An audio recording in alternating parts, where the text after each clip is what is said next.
My name is Vanessa Kern. I am 34 years old, and 11 days after my grandmother's funeral, a repairman called me from inside the walls of the house my parents thought was worthless, and said 4 words that changed everything.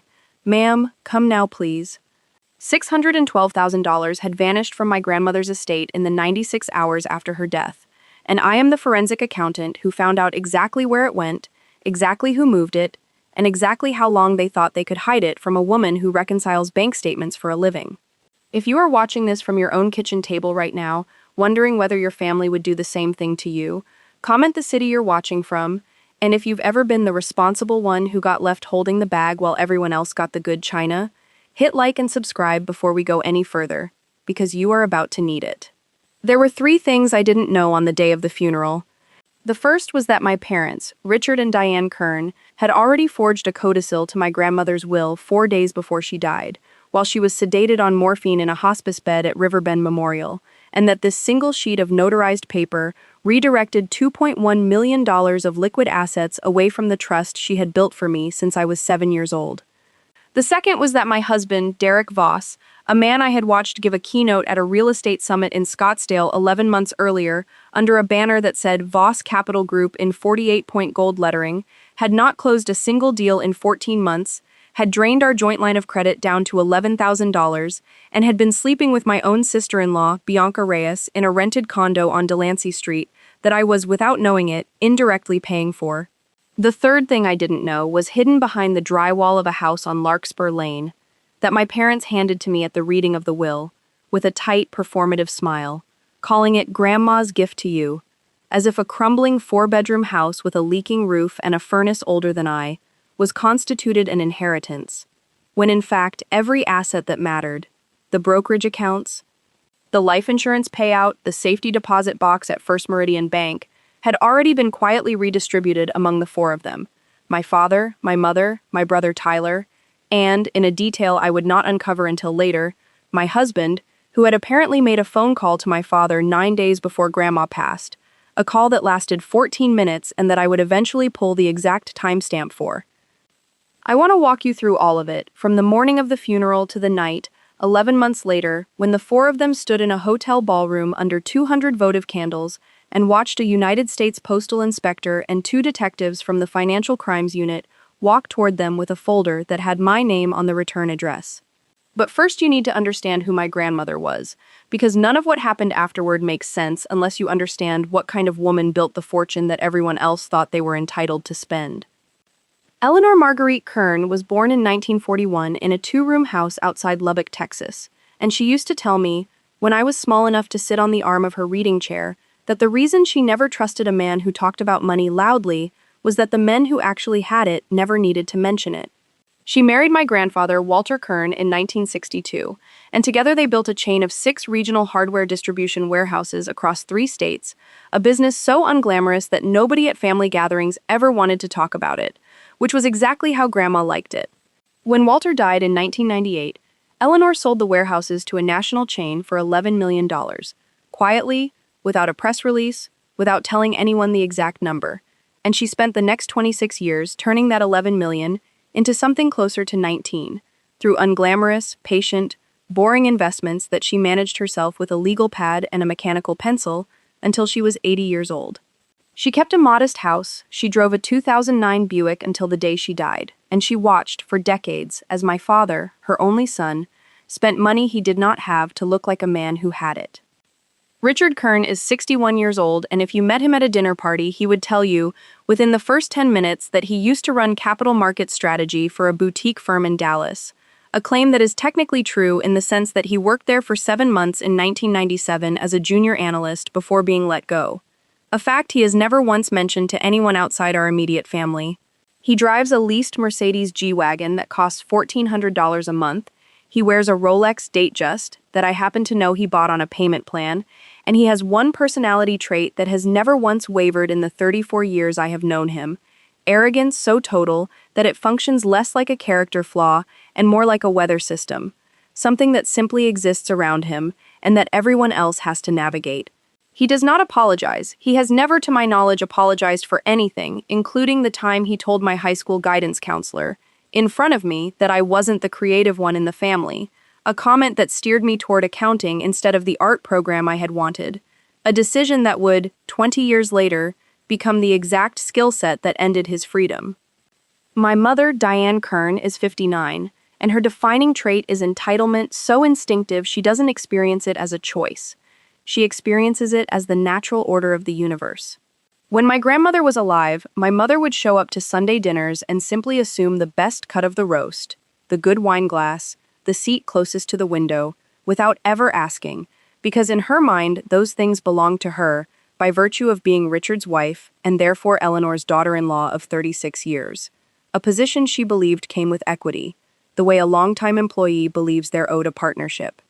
When the will was read and I received the house on Larkspur Lane while my parents received the liquid accounts, my mother actually said, out loud in front of the estate attorney, "Well, that's fair, she has a good job, she doesn't need the money the way we do," a sentence I would later replay in my head roughly 400 times. Because at the time, I still believed it was true, and I did not yet know that the liquid accounts she was referring to had, 6 days earlier, been quietly padded with an additional $2.1 million that had never been part of the original will at all. My brother Tyler Kern is 29, and his fixed trait, the one that has defined him since he was 19 years old and dropped out of state college to focus on content creation, a venture that produced 4 YouTube videos and $41 in ad revenue before he gave up, is a kind of low-grade, permanent laziness disguised as flexibility.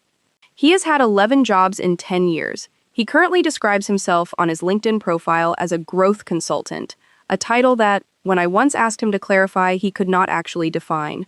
He lives, rent-free, in a converted garage apartment behind our parents' house in Preston Hollow, and at the reading of the will, he did not say a single word about the disparity between what I received and what everyone else received, because Tyler's laziness extends even to outrage.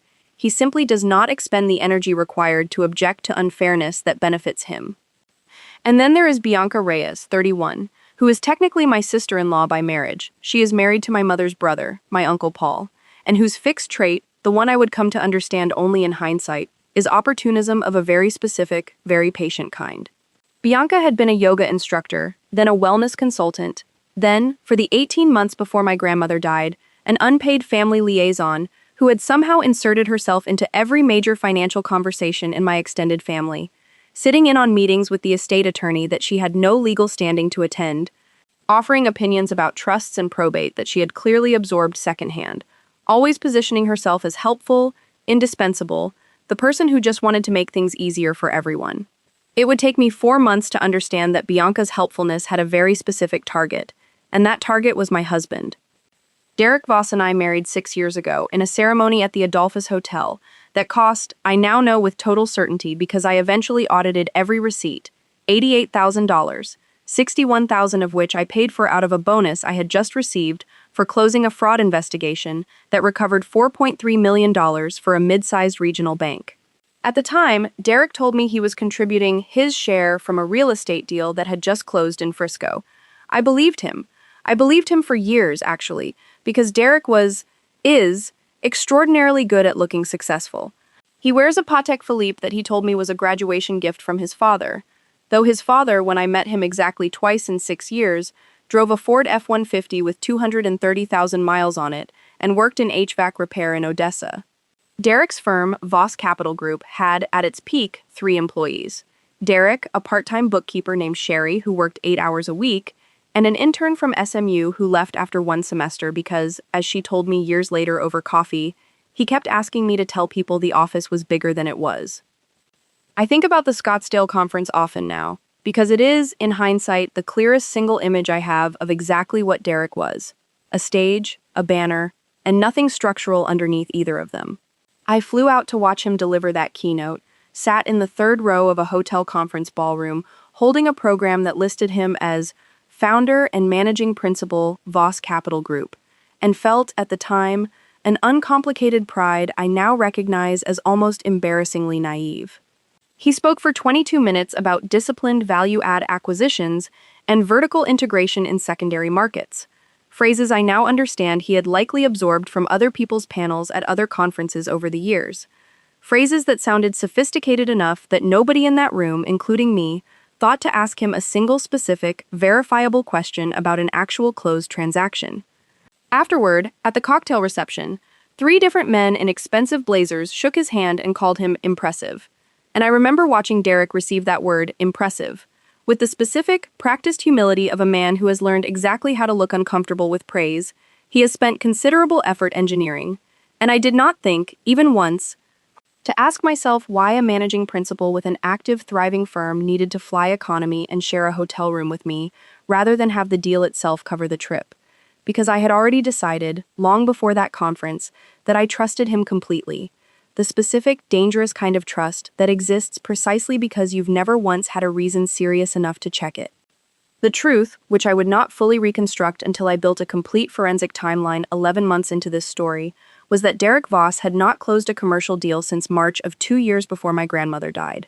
He had been living for 14 months almost entirely off our joint accounts, the same accounts I funded with my salary as a senior forensic partner at Halbrook Klein Associates, where I make $340,000 a year plus bonus, a number Derek knew and had, I would later learn, begun quietly resenting in a way he never once said out loud to my face.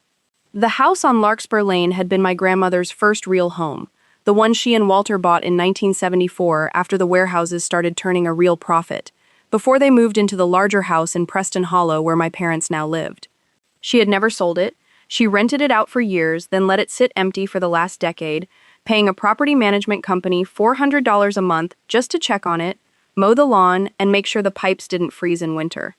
Nobody in my family thought about that house. It was, in their minds, a footnote, a tax liability, a place worth maybe $110,000 on a good day in a neighborhood that had not appreciated the way the rest of Dallas had. When the estate attorney, a tired, kind man named Gerald Fenwick, who had represented my grandmother for almost 30 years, read the will aloud in his office on the 14th floor of a building on Ross Avenue, and said the words, "To my granddaughter Vanessa, I leave the property located at 4417 Larkspur Lane, in recognition of her care and character," I remember my mother's hand finding my father's knee under the conference table, a small, satisfied squeeze, because in that moment she believed the math worked out in their favor.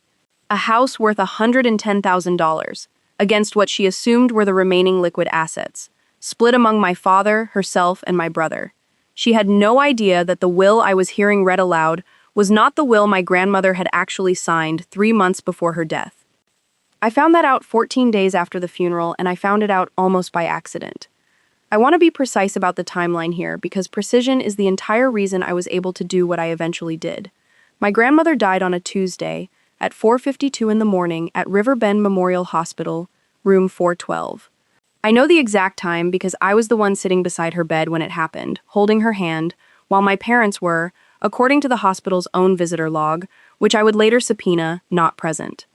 They had left the hospital the previous evening at 9:40 p.m., after telling the on-call nurse that they needed to handle some paperwork at home. I remember the specific quality of the room in those last hours, the low mechanical hum of the IV pump, the particular blue-white cast of the overhead light against the tile floor, a get-well card from someone at her old bridge club still propped on the windowsill, unopened mail she would never get to read, stacked neatly on the side table because some part of her, even sedated, had apparently asked a nurse to keep her space tidy. Her hand in mine felt lighter than I remembered it feeling even a month earlier, and I remember thinking, at 4:40, 10 minutes before it happened, that I should say something meaningful, something she would have wanted to hear, and instead I simply said, "I've got it from here, Grandma," a sentence I did not fully understand the weight of until many months later, sitting in an upstairs hallway with a hole cut into drywall, realizing I had made her a promise in that hospital room I did not yet know I would need to keep. The funeral was the following Saturday. The will was read the Wednesday after that, and it was on that Wednesday, sitting in Gerald Fenwick's office, that I noticed something small enough that I almost dismissed it. The document he read from had a notary stamp dated 4 days before my grandmother's death, and the notary's name, Patricia Ellsworth, was not the notary my grandmother had used for every other document I had ever seen her sign in 30 years. A woman named Colette Sabatino, who worked 2 floors below Gerald's own office, and who had notarized Eleanor Kern's original trust documents in 2019. I did not say anything that day. I have learned, in 11 years of forensic accounting, that the worst thing you can do when you notice an anomaly is announce it before you understand its shape. So I went home to the empty house on Larkspur Lane. I had started staying there some nights, telling Derek I needed space to grieve, which was true, though I did not yet know how true it would become. And I opened my laptop, and I pulled every scrap of financial documentation I had ever helped my grandmother organize, going back 6 years, because she had, in fact, asked me, specifically me and not my father, to help her set up a digital filing system for her trust paperwork back in 2019, a decision my father had been quietly furious about at the time. Though he never said so directly, he simply made a joke at Thanksgiving that year about how some people trust accountants more than family, a comment I remember exactly because of what it would come to mean 4 years later. I should tell you about the summer I was 11, because I think it explains something about why Eleanor trusted me the way she did, long before either of us had any reason to believe it would matter this much. My parents had gone to a wedding in Colorado for a week and left me with my grandmother at the old house on Larkspur Lane before she'd even moved out to the bigger place in Preston Hollow.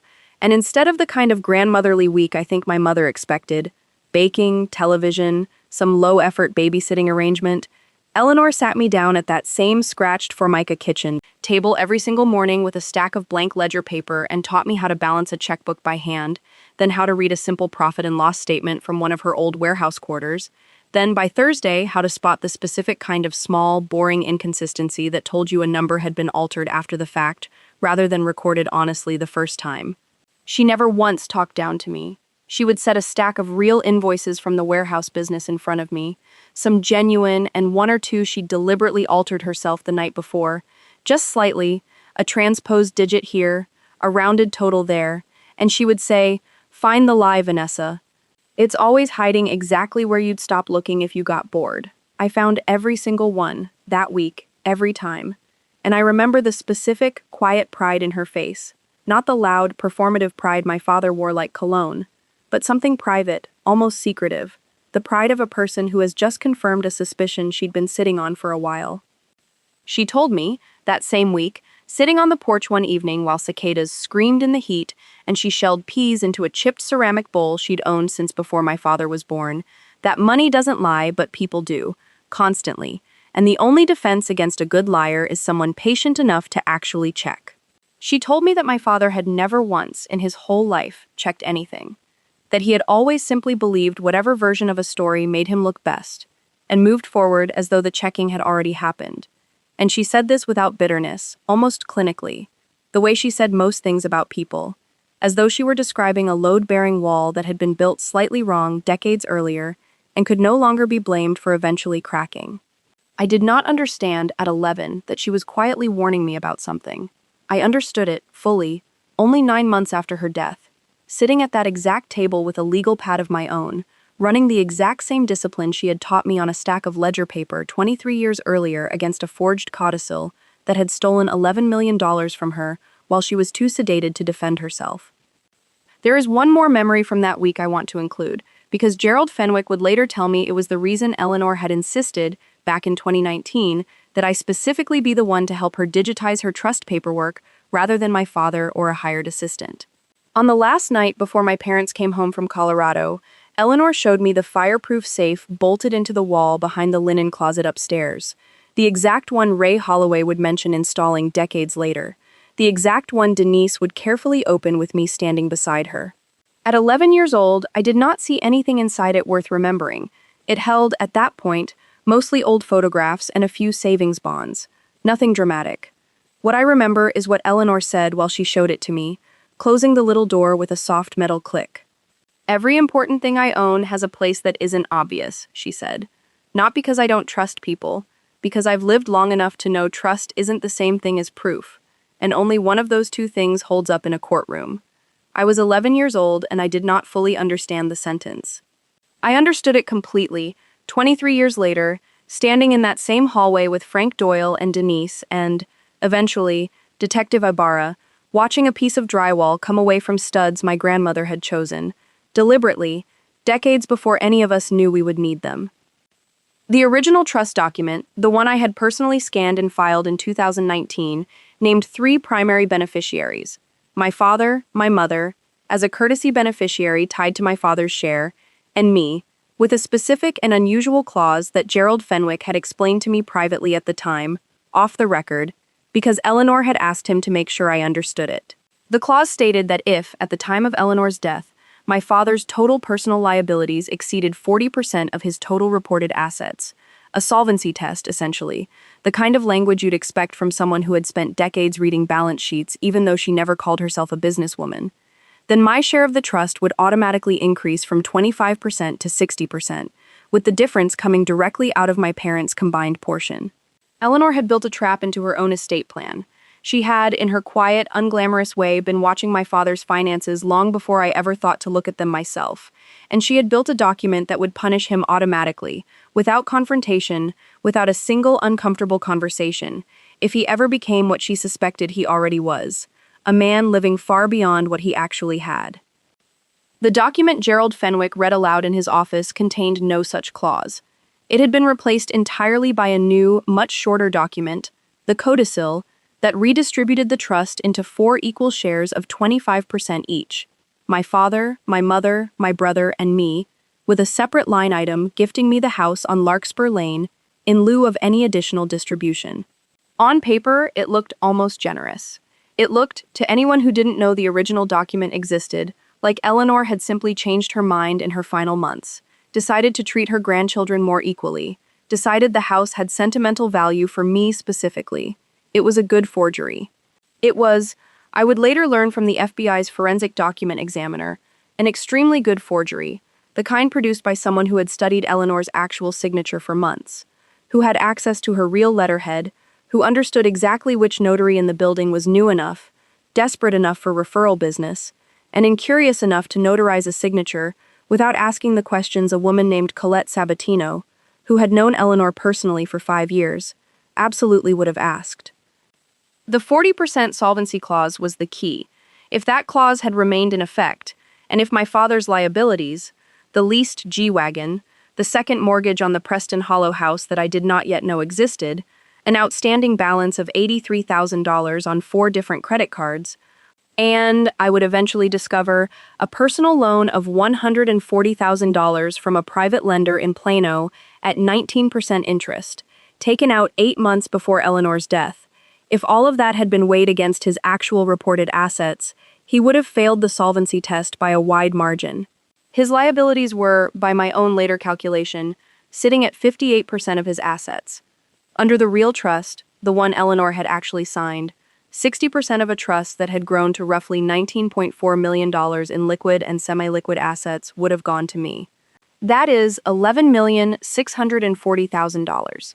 Instead, under the forged codicil, I received a house worth $110,000 and a quarter share of the remaining assets, minus what I would later learn were already executed transfers, meaning my actual quarter share, by the time I could trace it, had already been quietly reduced to closer to 11% through a series of administrative fees and estate management costs that my father had authorized himself, as interim executor, in the 11 days between Eleanor's death and the will's official reading. I did not know any of these exact numbers on that Wednesday night, sitting alone in my grandmother's dusty living room with a laptop balanced on my knees. What I knew was this: the notary was wrong. And when the notary is wrong, in my line of work, everything downstream of that document becomes suspect, and you start pulling threads until either the whole thing falls apart in your hands or it doesn't. I decided at 11:40 that night that I was going to pull every single thread, and I was not going to tell a single person in my family that I had started. The first thing I did, the following morning, was request certified copies of every document filed with the county probate court, which is public record and requires no permission from anyone, least of all my father. I paid the $11 processing fee myself, drove to the Dallas County Records building on Elm Street, and sat in a fluorescent-lit records room for 3 hours with a woman named Odessa who ran copies for me without asking a single question, because to her I was simply another attorney's paralegal doing due diligence, a role I let her assume because I have found, in this line of work, that people volunteer far more information to someone they assume already has authority than to someone who announces they're looking for a reason to be suspicious.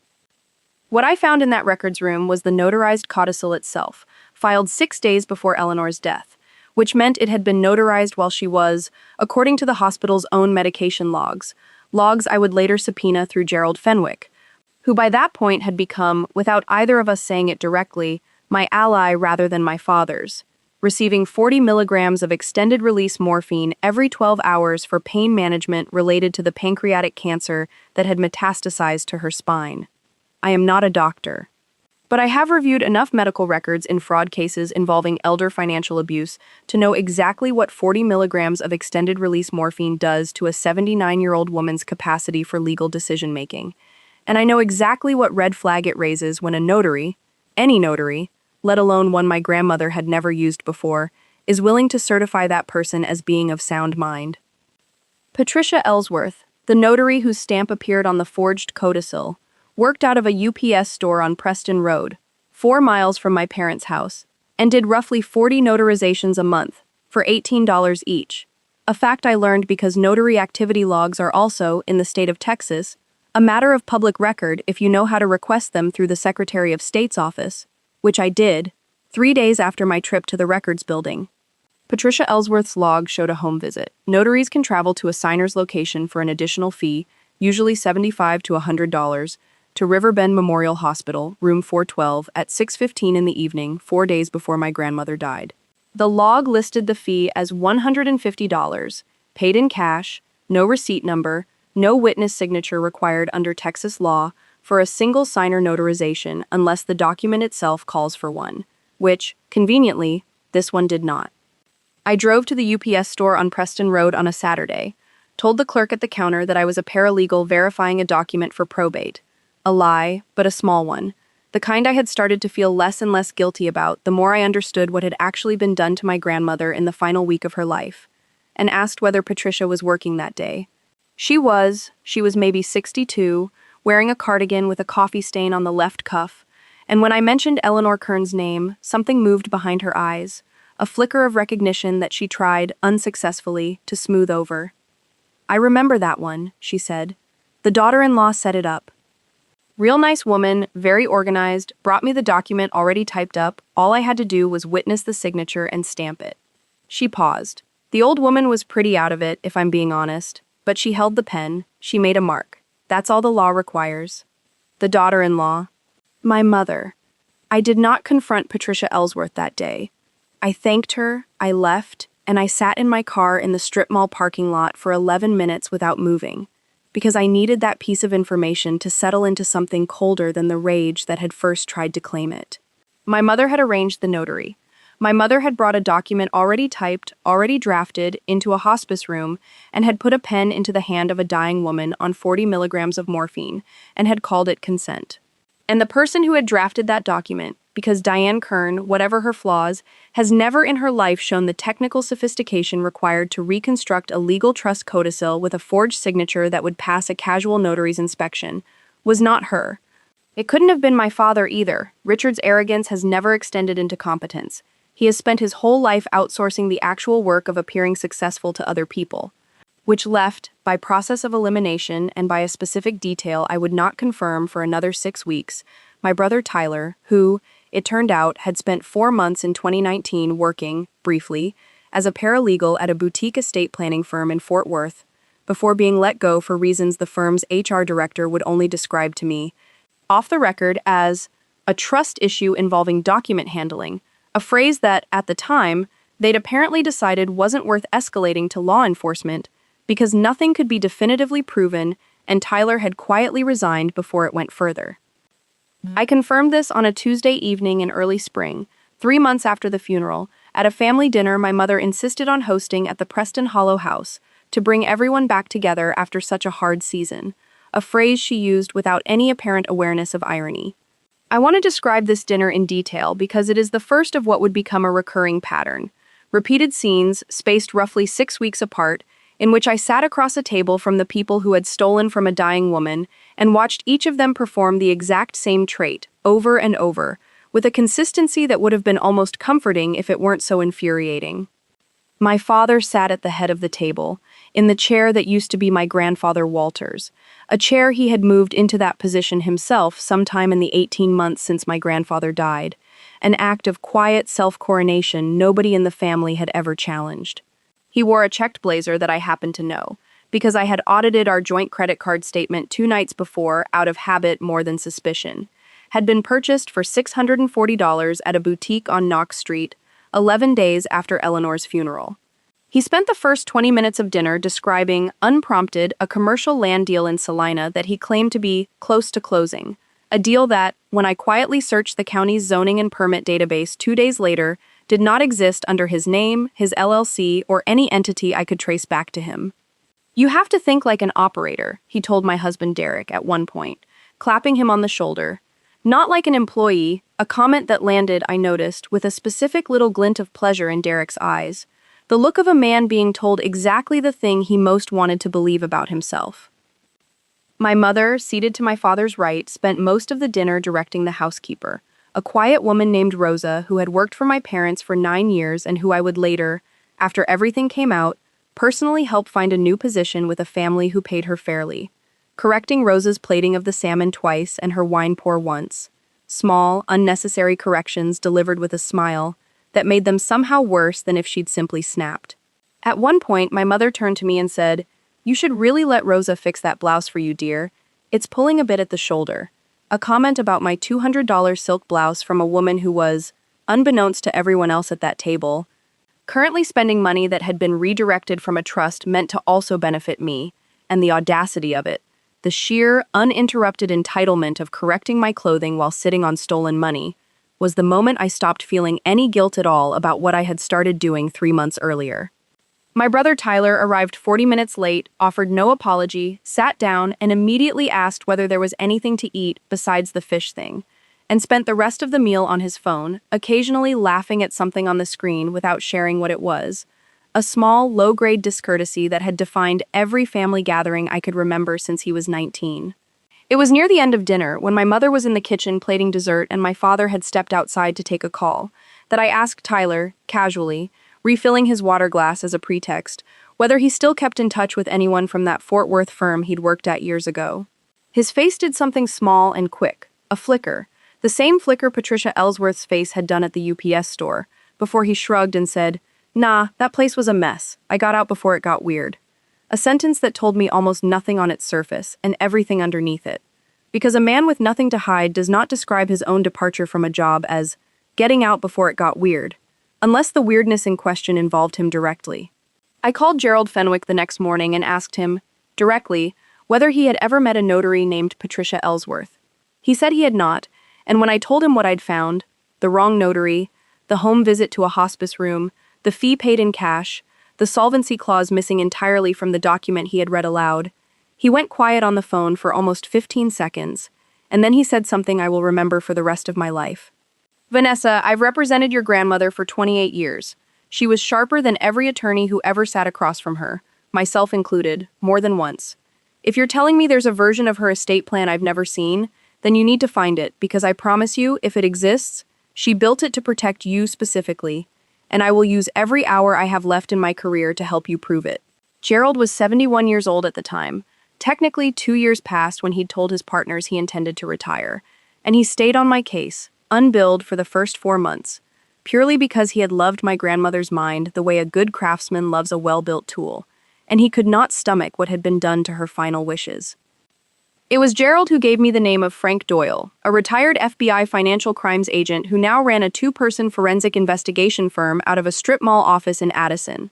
A man who had spent 19 years at the Dallas field office specializing in elder financial exploitation cases before retiring 4 years earlier out of what he described to me, in our first meeting, as a specific kind of exhaustion that comes from watching families do to old people what strangers usually only get sentenced for. Frank was 66. Built like a man who had played high school football and never quite stopped moving like it, and he kept a small brass plaque on his desk that said, "In God we trust, everyone else gets audited," a joke he'd apparently been given by his old unit when he left the bureau. He told me in that same first meeting about the case that had finally pushed him toward retirement 4 years earlier, an 89-year-old widow in Highland Park whose own grandson had convinced her, over 18 patient months, to sign over power of attorney and then quietly liquidated her municipal bond portfolio to fund a failed restaurant venture, a case Frank had built meticulously, only to watch the widow, at the 11th hour, refuse to testify against her grandson out of what she called, to Frank's face, not wanting to be the reason he goes to prison. A sentence Frank told me had stayed with him every day since, not because he blamed her, but because he understood, watching her choose loyalty over justice, exactly how much these cases cost the victims even when the fraud itself gets proven beyond doubt. "I don't need you to want revenge," he told me that first afternoon, sliding a legal pad across his desk toward me the same way Eleanor once had. "I need you to want the truth, documented so completely that nobody, including you, 20 years from now, can talk themselves into believing it wasn't as bad as it actually was." Frank looked at everything I'd gathered: the notary log, the probate filings, the photocopy of the codicil, the hospital medication records I had, by that point, legally obtained through Gerald's subpoena power as the estate's contesting counsel. And he told me something that reframed the entire investigation for me. "You're thinking about this like an accountant," he said, "which is smart, because the money is the money, it doesn't lie, it just moves. But you're missing the human layer, and the human layer is where they'll actually get caught. Because paperwork can be clean, and a lie can still fall apart. The second two people who think they're safe start talking to each other without realizing you're listening." He recommended, gently but firmly, that before I filed anything formally contesting the will, a move that would tip off my entire family that I knew something was wrong, I needed to understand the full picture first. Who knew what? Who had helped whom? Whether there were other secrets tangled up in this one, because in his experience, families capable of forging a dying woman's estate documents were rarely capable of keeping only one secret at a time. He was right, of course, though it would take me another 2 months to discover exactly how right. The discovery about Derek happened almost by accident, the way most of the worst discoveries do. I had started, on Frank's advice, quietly monitoring our joint financial accounts more closely than I normally would have. Not out of suspicion of my husband specifically, but simply because Frank had taught me, in our second meeting, to distrust anyone adjacent to a large sum of unprotected money, and Derek was, undeniably, adjacent.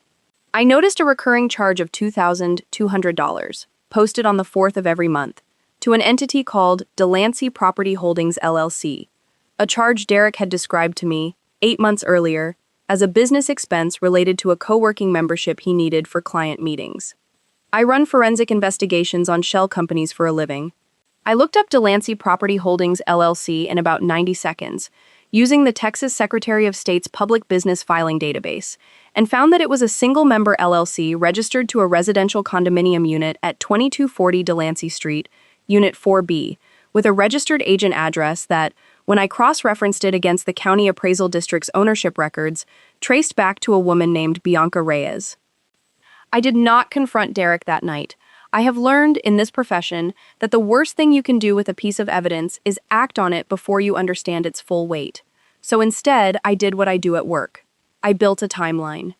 I pulled 6 months of E-ZPass toll records from our joint account, cross-referenced them against Derek's claimed client meeting schedule, and found that his car had passed through the tollway exit nearest to Delancey Street at times between 1 o'clock and 4:00 in the afternoon on 11 separate occasions in a 6-week period, always on days he had told me he was showing property in Frisco, a city that requires a completely different tollway route in the opposite direction. I pulled our joint credit card statement and found a Venmo transfer, disguised under the memo line co-working dues, sent to an account under the name B. Reyes on the same day as the recurring $2,200 charge, every single month for 11 months, a pattern so consistent it was almost, in its own bleak way, impressive in its stupidity, because Derek had apparently never once considered that the woman auditing our joint accounts every quarter, out of professional habit more than suspicion, was the single most qualified person in North Texas to notice exactly this kind of thing. The condo itself cost $2,600 a month. Derek was covering the rent through our joint accounts, using money that came, overwhelmingly, from my salary, to maintain an apartment where he was, as I would eventually confirm through a private investigator Frank recommended. Not Frank himself, since he specialized in financial rather than surveillance work, but a woman named Carla Nunez who did discreet marital investigations, seeing Bianca Reyes an average of twice a week, for periods that Carla's photographs, delivered to me in a plain manila envelope 8 weeks after I hired her, documented as lasting between 90 minutes and just over 3 hours. I sat with those photographs for a long time before I did anything with them, on the porch of the house on Larkspur Lane, which I had, by that point, started spending most nights in, telling Derek I needed the quiet to process my grief, a story he accepted without any curiosity at all, which tells you something about a marriage on its own. What struck me most, looking at those photographs, was not sadness, though there was some of that underneath everything else. What struck me was the sheer, layered irony of it. Bianca Reyes, who had spent 18 months inserting herself into every conversation about my grandmother's estate, positioning herself as the helpful family liaison, had also, apparently, spent 11 of those same months in a condo I was unknowingly subsidizing, sleeping with my husband, while her own husband, my Uncle Paul, a quiet, decent man who worked in agricultural equipment sales and who I would later learn had no idea any of this was happening, sat at every one of those same family dinners without saying a word, because Paul, like Tyler, like my father, like everyone in this story except my grandmother and, eventually, me, had simply never been paying close enough attention to notice what was happening directly in front of him. Bianca's second recurring appearance in my story came at a baby shower my mother hosted for a cousin, 6 weeks after the dinner where I'd caught the flicker on Tyler's face. Bianca arrived early, as she always did, and spent the first hour rearranging the gift table, moving name cards, adjusting the seating chart my mother had already finalized, all while narrating her own helpfulness out loud to anyone within earshot. I just think it flows better this way. I've done a few of these now. I have a system. The exact same pattern of opportunistic self-insertion she had used with the estate. Applied here to something as low stakes as a baby shower seating chart, because Bianca Reyes's opportunism was not a strategy she deployed selectively, it was simply how she moved through every room she ever entered, always positioning herself as one layer more essential than she actually was, always making herself impossible to remove without seeming ungrateful. I watched her do it, that day, refilling a punch bowl at the exact moment my mother needed help, inserting herself into a photograph she had not been asked to be in, and I thought about the $2,600 condo on Delancey Street, and I smiled at her, and complimented the seating chart, and she had absolutely no idea that I already knew everything. While Frank Doyle and I worked through the financial trail, and while Carla Nunez quietly documented Derek's afternoons on Delancey Street, I kept living two lives, the way you have to in this kind of situation, though I understood, even then, that two lives undersold what I was actually doing. I was living a third life too, a private one, in which I drove to the house on Larkspur Lane most evenings and sat in my grandmother's old kitchen, at her scratched formica table, with a legal pad exactly like the ones she used to use, and I built, page by page, the same kind of quiet, patient case she had spent her whole life building against people who underestimated her.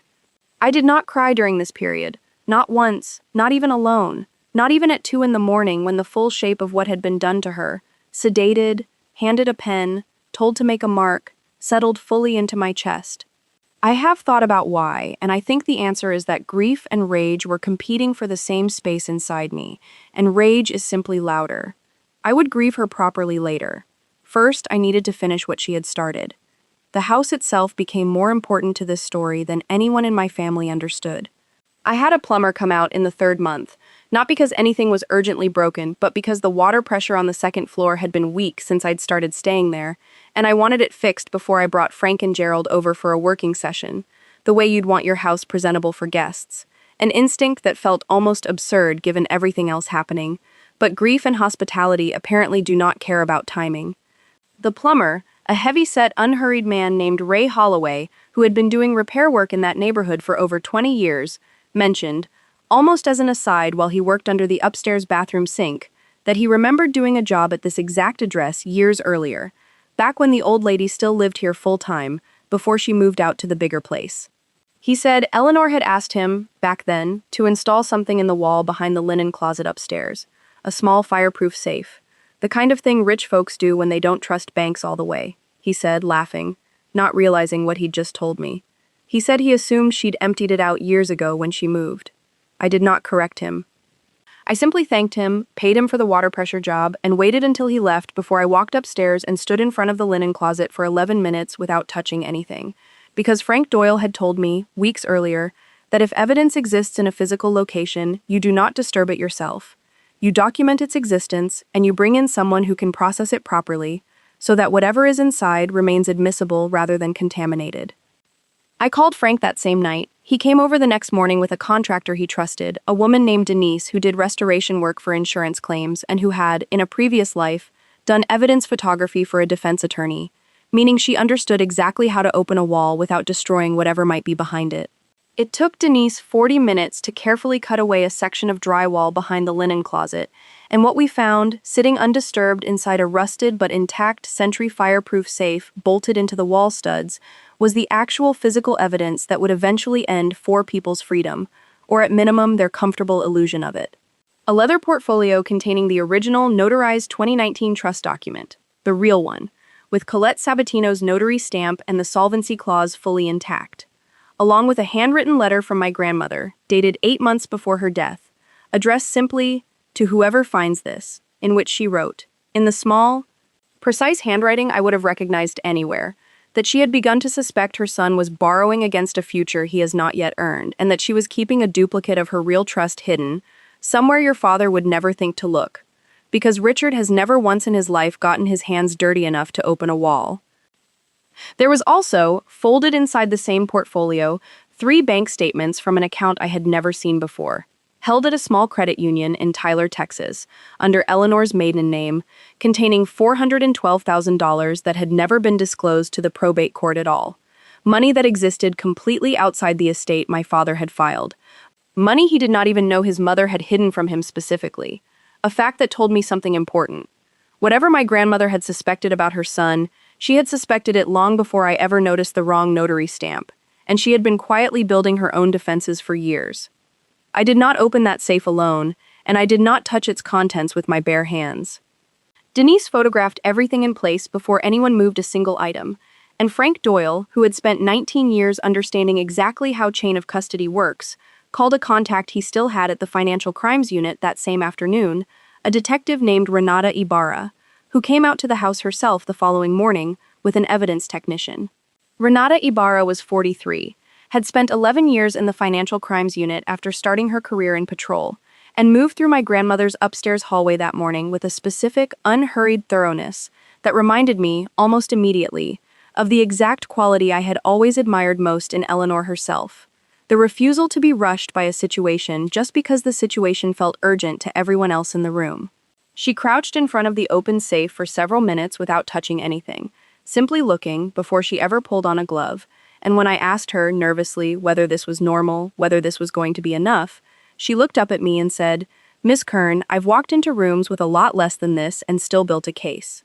You've handed me something a lot of prosecutors would consider a gift. Slow down, let me look." It was Renata, standing in that upstairs hallway with a pair of nitrile gloves and a folder already forming in her mind, who first said the sentence that would define the rest of this story.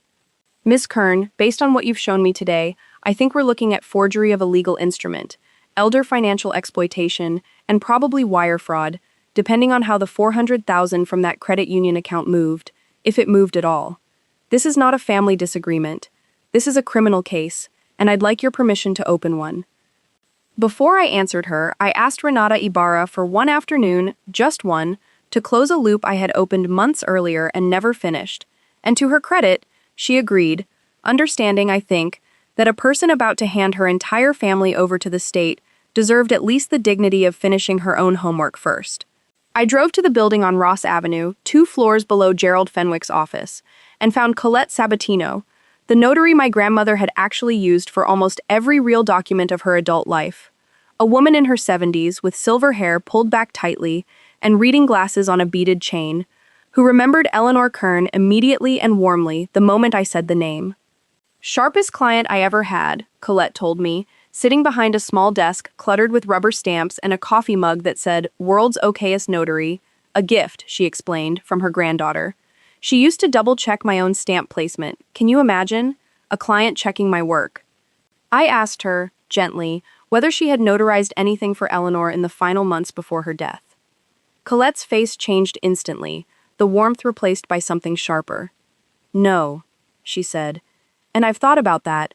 She called my office to schedule something, about 3 weeks before she passed. My assistant has the message slip still. We keep everything for 7 years by law." The appointment was for a Thursday. She never came. Nobody called to cancel. I assumed, given everything, that she'd simply taken ill and couldn't make it, and it felt strange to chase a dying woman about a missed appointment, so I let it go. I asked whether I could have a copy of that message slip. She found it in under 2 minutes, filed exactly where she said it would be, dated 3 days before the forged codicil was notarized by Patricia Ellsworth in a hospice room 4 miles away. My grandmother had tried to schedule an appointment with the notary she actually trusted, the one who would have asked the exact questions Patricia Ellsworth never thought to ask. And somehow, in the 3 days between that scheduled appointment and her death, she never got the chance to keep it, a gap in the timeline that Detective Ibarra would eventually use to establish.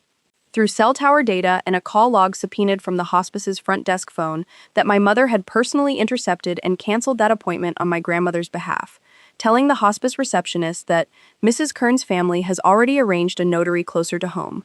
No need to trouble her with the drive. A sentence recorded in the hospice's own call log. Time-stamped, unambiguous, and, when it was finally read aloud in a courtroom 11 months later, the single piece of evidence that seemed to affect the jury more than almost any other, because it proved, beyond any reasonable argument about confusion or good intentions, that someone in my family had known Eleanor wanted a different notary and had deliberately, calmly, redirected her away from the one person who might have stopped everything before it started. I asked Colette one more question before I left her office that afternoon, almost as an afterthought, though it turned out to matter more than I expected. Whether Eleanor had ever mentioned, in any of their prior appointments over the years, any specific worry about her son's finances. Colette thought about it for a long moment, then opened a drawer and pulled out an old appointment ledger. The paper kind, the kind she'd apparently kept faithfully since before digital scheduling existed, and found an entry from nearly 2 years before Eleanor's death, a routine notarization for an unrelated property document, next to which Eleanor had, unprompted, written a small margin note in her own hand.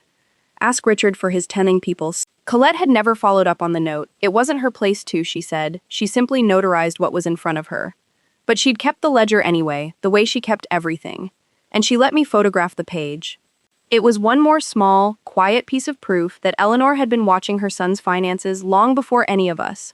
Before I ever noticed a wrong notary stamp, before Frank Doyle ever opened a case file, and that she had died in the middle of a private investigation of her own. One she never got to finish, one I would now finish for her.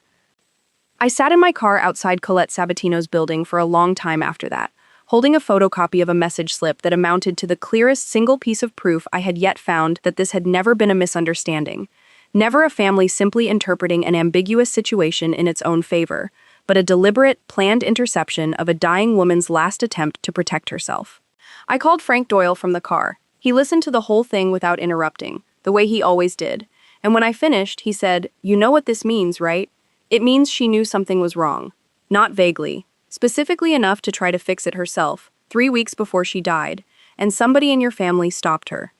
I told him I knew. He was quiet for a moment, and then he said something I have carried with me since. "Your grandmother wasn't just careful, Vanessa. She was fighting for this, right up until the end. The exact same way you're fighting for it now. You're not avenging a victim. You're finishing a fight she started." I gave Detective Ibarra my permission that same evening, standing in my grandmother's upstairs hallway, in the house everyone had assumed was worthless, next to a hole in the wall that had just turned my entire family's future upside down. And I remember feeling, for the first time in 5 months, something that was not quite relief but was at least the beginning of it. The feeling of watching a structure you have been quietly, patiently building, finally become strong enough to hold weight. If you're still with me, and I know this is a lot to take in, take a second to hit that like button, and if you've ever had a moment where you found proof of something you already suspected but couldn't say out loud yet, a text, a receipt, a document that finally made the picture make sense, drop it in the comments, because that specific feeling, the one where the floor finally stops shifting under you because you finally have something solid to stand on, is exactly what I felt standing in that hallway, and it is exactly what got me through everything that came next. The investigation moved slowly after that, the way real investigations do, nothing like the compressed timelines you see in television procedurals. Detective Ibarra spent almost 7 weeks building a parallel case file, requesting bank records through formal channels that carried actual subpoena power, rather than the informal requests Frank and I had relied on earlier. And during those 7 weeks, I had 2 more encounters with my father, and 1 more with my mother that I want to describe, because they confirmed something Frank had told me early on. People rarely change their fundamental behavior just because the walls around them are quietly closing in. If anything, they tend to become more themselves, more concentrated versions of exactly what they already were, because the pressure that would make a self-aware person pull back instead makes an arrogant person perform harder, and it makes an entitled person grab tighter. The first of these encounters happened at my father's 62nd birthday dinner, which my mother hosted at a private room in a steakhouse downtown, an event that cost, I would later confirm through the restaurant's own records once this became a matter of public court filing, $4,110 for 18 guests, charged to a credit card that had been opened, I now knew, using funds redirected from my grandmother's trust in the same 11-day window between her death and the will's reading. My father stood at the head of the table that night, tapping his wine glass with a fork, and gave what he clearly considered a moving toast about legacy and what it means to build something that outlasts you, a speech that, if you did not know what I knew, would have sounded like a man reflecting sincerely on his mother's recent death. Knowing what I knew, it sounded like something closer to a confession delivered by a man who did not realize he was confessing, because Richard Kern has never once, in his life, been able to resist describing himself in exactly the terms he most wants other people to believe, even when the actual facts of his life point in the opposite direction.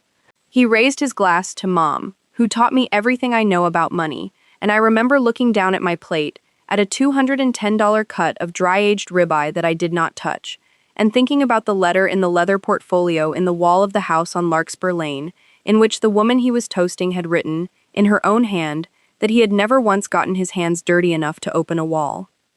Later that same night, in the parking garage, my father caught up with me while I was unlocking my car, and he said something that I recorded, discreetly, on my phone. Not because I had planned to that evening, but because I had, by that point in the investigation, developed a standing habit of recording any private conversation with a family member, a habit Frank had specifically recommended given that Texas is a one-party consent state, meaning I did not need my father's permission to record him as long as I was a participant in the conversation myself.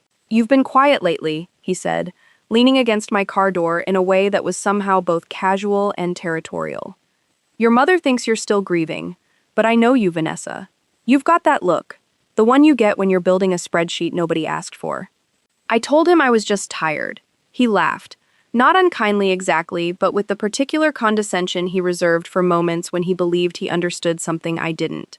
"Look," he said, "whatever you think you're chasing, just remember, your grandmother would have wanted this family to stay together. Don't go making things complicated over money. Money comes and goes, families forever." I said nothing. I got in my car and I drove to Larkspur Lane and I added the recording to a growing folder that Detective Ibarra would eventually receive, transcribed and time-stamped as Exhibit 14. My mother's second recurring scene happened at a much smaller gathering, just the two of us, at a lunch she invited me to at a bistro on McKinney Avenue about 10 days after my father's birthday dinner, ostensibly to check in on how I was doing, but which I understood, within the first 5 minutes, to actually be about something else entirely. She spent the first half of lunch talking about a trip she and my father were planning to Italy, a trip that would, according to the travel agency invoice I would later obtain through Discovery, cost $19,000 for 12 days in Tuscany and the Amalfi Coast, before pivoting, over dessert, to ask whether I had thought any more about maybe selling that old house, a question delivered with the same tight, performative smile she'd worn at the will reading. "It's just sitting there depreciating," she said, stirring sugar into a cappuccino she hadn't asked the price of. "You could put the money toward something nicer, somewhere closer to us?" I asked her, gently, why it mattered to her whether I sold it. She said, without any apparent awareness of how the sentence would sound to someone who already knew what I knew, "I just think it would be easier for everyone if that whole chapter was closed. Your grandmother's things, all of it. Easier to move forward." I understood, sitting across from her, that what she actually meant was, the house was the only physical location connected to the estate that remained entirely outside her control, the one variable she could not fully account for, and some instinct in her, not knowledge, I don't believe she knew about the safe in the wall, but some deeper, animal sense of unfinished business, wanted it gone.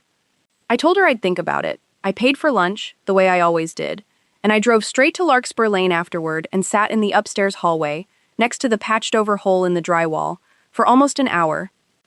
It was around this same time, roughly 5.5 months into everything, that I finally confronted Derek, and I want to be honest about why I waited as long as I did, because it wasn't fear and it wasn't uncertainty about the facts. Carla Nunez's photographs and the Venmo trail had left no ambiguity months earlier. I waited because Frank Doyle had explained to me in one of our sessions at his Addison office that a spouse who discovers infidelity and immediately confronts it often loses access to information they didn't know they still needed, because the confrontation itself changes what the other person is willing to say, do, or hide going forward. Derek did not know I knew about Bianca, and as long as he didn't know, he kept talking to my father. On recorded calls, I eventually obtained a portion of through a subpoena tied to the broader fraud case, in ways that revealed something I had not initially suspected. Derek had known about the forged codicil before it was ever filed. That 14-minute phone call 9 days before my grandmother's death, the one whose timestamp I mentioned earlier, was Derek calling my father to ask. In Derek's own words on a recording, Detective Ibarra's team eventually obtained through a separate warrant tied to Richard's phone. If there's any way to make sure Vanessa's taken care of, even if the number on paper looks a little different than people expect. A sentence that sounded, on its surface, almost protective of me, and that Derek would later try to frame, when it finally came out, as exactly that. An attempt to shield me from a fight, he'd claim, not an act of collusion. But Frank walked me through what that sentence actually meant in context, given everything else we now knew. Derek had been quietly negotiating on my behalf without my knowledge or consent for me to receive just enough, the house, a version of fairness that would look plausible from the outside, that I would not dig deeper, while the actual bulk of the estate got redistributed among the rest of them, including, it would turn out, a direct payment to Derek himself. That payment was the detail that finally broke something loose in me, buried in the trust disbursement records, which Detective Ibarra's subpoena eventually surfaced, was a single wire transfer of $190,000, sent 6 weeks after the funeral, from an account controlled by my father, to an account belonging to Voss Capital Group, Derek's failing, nearly empty company, with a memo line that read, simply, Consulting Fee Estate Transition Services. Derek had not simply known about the fraud. Derek had been paid for his silence, and possibly for his help, in the same act that had stolen $11 million from a hospice patient sedated on morphine. There was one more round of family scenes I need to include before I get to Derek, because Frank had asked me, throughout this entire period, to keep documenting patterns even after I believed I already understood them fully, on the theory that consistency itself becomes evidence of character in a way a single incident never quite can. About 3 weeks before I confronted Derek, my mother hosted what she called a small gathering for my father's golf league at the Preston Hollow house, an event that somehow still required a hired bartender and a 6-tier charcuterie display that cost, according to the caterer's invoice I would later obtain, $1,100 for what she'd described to me on the phone as, just some cheese and crackers, nothing fancy. I attended for exactly 40 minutes, long enough to watch my father tell a cluster of men in golf polos about a 7-figure deal supposedly closing in Prosper, a deal that, when I later searched the relevant county's plat records out of the same reflexive habit that had by then become almost involuntary, did not exist under any name or entity connected to him, and long enough to watch my mother correct, in front of actual guests this time, rather than just family. The way the bartender was garnishing an old-fashioned, a small, unnecessary intervention delivered with the exact same tight smile she'd used on Rosa and on my blouse, because my mother's entitlement, I had come to understand fully by that point, was not selective to family. It was simply the baseline temperature of every room she occupied, applied evenly to anyone whose work she felt entitled to supervise without being asked. Tyler's third recurring moment came the same week, at a smaller, quieter family lunch that I almost skipped and, looking back, wish I had, if only because I still find the specific texture of it difficult to sit with even now. My aunt had asked whether anyone wanted to go through some of Eleanor's smaller personal items, jewelry, a few pieces of art, things too minor to have been itemized in the estate but sentimentally significant. And Tyler, who had shown zero interest in any part of the estate proceedings up to that point beyond his own cut of the money, suddenly appeared with a specific, oddly detailed request. He wanted a particular gold pocket watch that had belonged to our grandfather Walter, one he claimed Eleanor had always said she wanted him to have. Nobody else in the family could recall her ever saying any such thing, including me, and including my aunt, who had spent considerably more time with Eleanor in her final years than Tyler had. I watched him make this claim with total, unearned confidence, the exact same energy he'd used to describe himself as a growth consultant, a fluent, frictionless entitlement to things he had done nothing to earn and had shown no prior interest in, and it was such a small, low-stakes moment compared to everything else happening that week that I almost let it go entirely, until I remembered, 3 months later, sitting in the grand jury waiting room, that the pocket watch Tyler had walked away with that day was later found, during the search of his apartment connected to the forgery investigation, sitting in a drawer beside a laptop containing the metadata evidence that would help convict him. An image that has stayed with me since. A stolen sentimental object beside a stolen forensic trail. Both taken from the same woman. Both taken by the same casual, unreflective hand. Bianca's final scene before everything came apart happened at a wellness retreat my mother had, somewhat inexplicably, decided to fund for the women of the family as a way of healing together after such a hard year. An event that took place at a spa resort in the Hill Country 3 weeks before the gala, costing, per the invoice, $6,200 for 4 attendees. Bianca led a guided meditation session on the resort's lawn at sunset, her voice soft and practiced, instructing my mother and my aunt and me to release what no longer serves us, a phrase so grotesquely ironic, given what I already knew about her, that I genuinely had to focus on my breathing, as instructed, simply to keep my face neutral. Afterward, over herbal tea, Bianca told a long, meandering story about a past client at the wellness studio where she used to work. A client whose family had handled an inheritance dispute by moving quickly before things got messy. A story she told with the specific, glassy-eyed confidence of someone repeating advice she'd absorbed once and had been quietly, patiently waiting for the right moment to apply herself. And it was this exact conversation, word for word, that Detective Ibarra's team would later recover from a group text among the women present. The text message that first suggested to my mother, in Bianca's own words, that nobody really checks these things if you move fast enough. I confronted Derek on a Thursday night, in the kitchen of the house we still, on paper, shared, though I had by that point spent 4 consecutive months sleeping at Larkspur Lane, more nights than not. I chose a Thursday specifically because I knew, from months of quiet observation, that Thursday was the night he told me he worked late showing a property, which meant it was actually the night he saw Bianca, which meant he would come home a little looser, a little less guarded, still carrying whatever confidence an affair gives a man who believes he's gotten away with something. I had the manila envelope from Carla Nunez on the kitchen island when he walked in. I had a printed copy of the wire transfer memo next to it. I did not raise my voice. I have thought, many times since, about why I didn't, and I think the honest answer is that somewhere in the 5 months since I found the wrong notary stamp, I had stopped experiencing what was happening to me as a marriage falling apart and started experiencing it as a case. One more forensic reconstruction of exactly how money and lies move through people who think no one is watching closely enough to catch them, and I do not raise my voice at a spreadsheet. "Sit down," I said, and he did, because something in my tone told him this was not the kind of conversation where standing gave him any advantage. I slid the photographs across the island first. Bianca on the steps of the Delancey Street building, Bianca's hand on his chest in a parking garage, the two of them at a restaurant on Greenville Avenue where Derek had told me, that same night, he was at a men's poker game with a client. I watched him go through several visible stages in about 90 seconds. Denial, a flicker of an attempt to construct an alternative explanation, and then, when he saw the specificity of the dates matched against his own claimed schedule, something that looked almost like relief. The relief of a man who has spent months managing a lie and has finally been allowed to stop. "It's not what you think," he started, and I said, calmly, "I don't think anything, Derek. I know. I know the condo is $2,600 a month. I know I've been paying most of it without knowing it. I know you go on Thursdays, usually between 1 and 4. Then I slid the wire transfer memo across to him, and this was the moment his face actually changed. Because the affair, I think, he had been prepared to eventually confess to, some version of a man caught who thinks he can still manage the fallout. The wire transfer was different. The wire transfer meant I knew he hadn't just betrayed our marriage. He had taken money that came directly from a fraud committed against a dying woman and used it to keep his failing company's lights on, and had done so according to the timeline I laid out for him piece by piece, before he ever found out I was even investigating anything.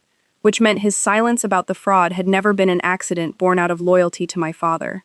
It had been purchased.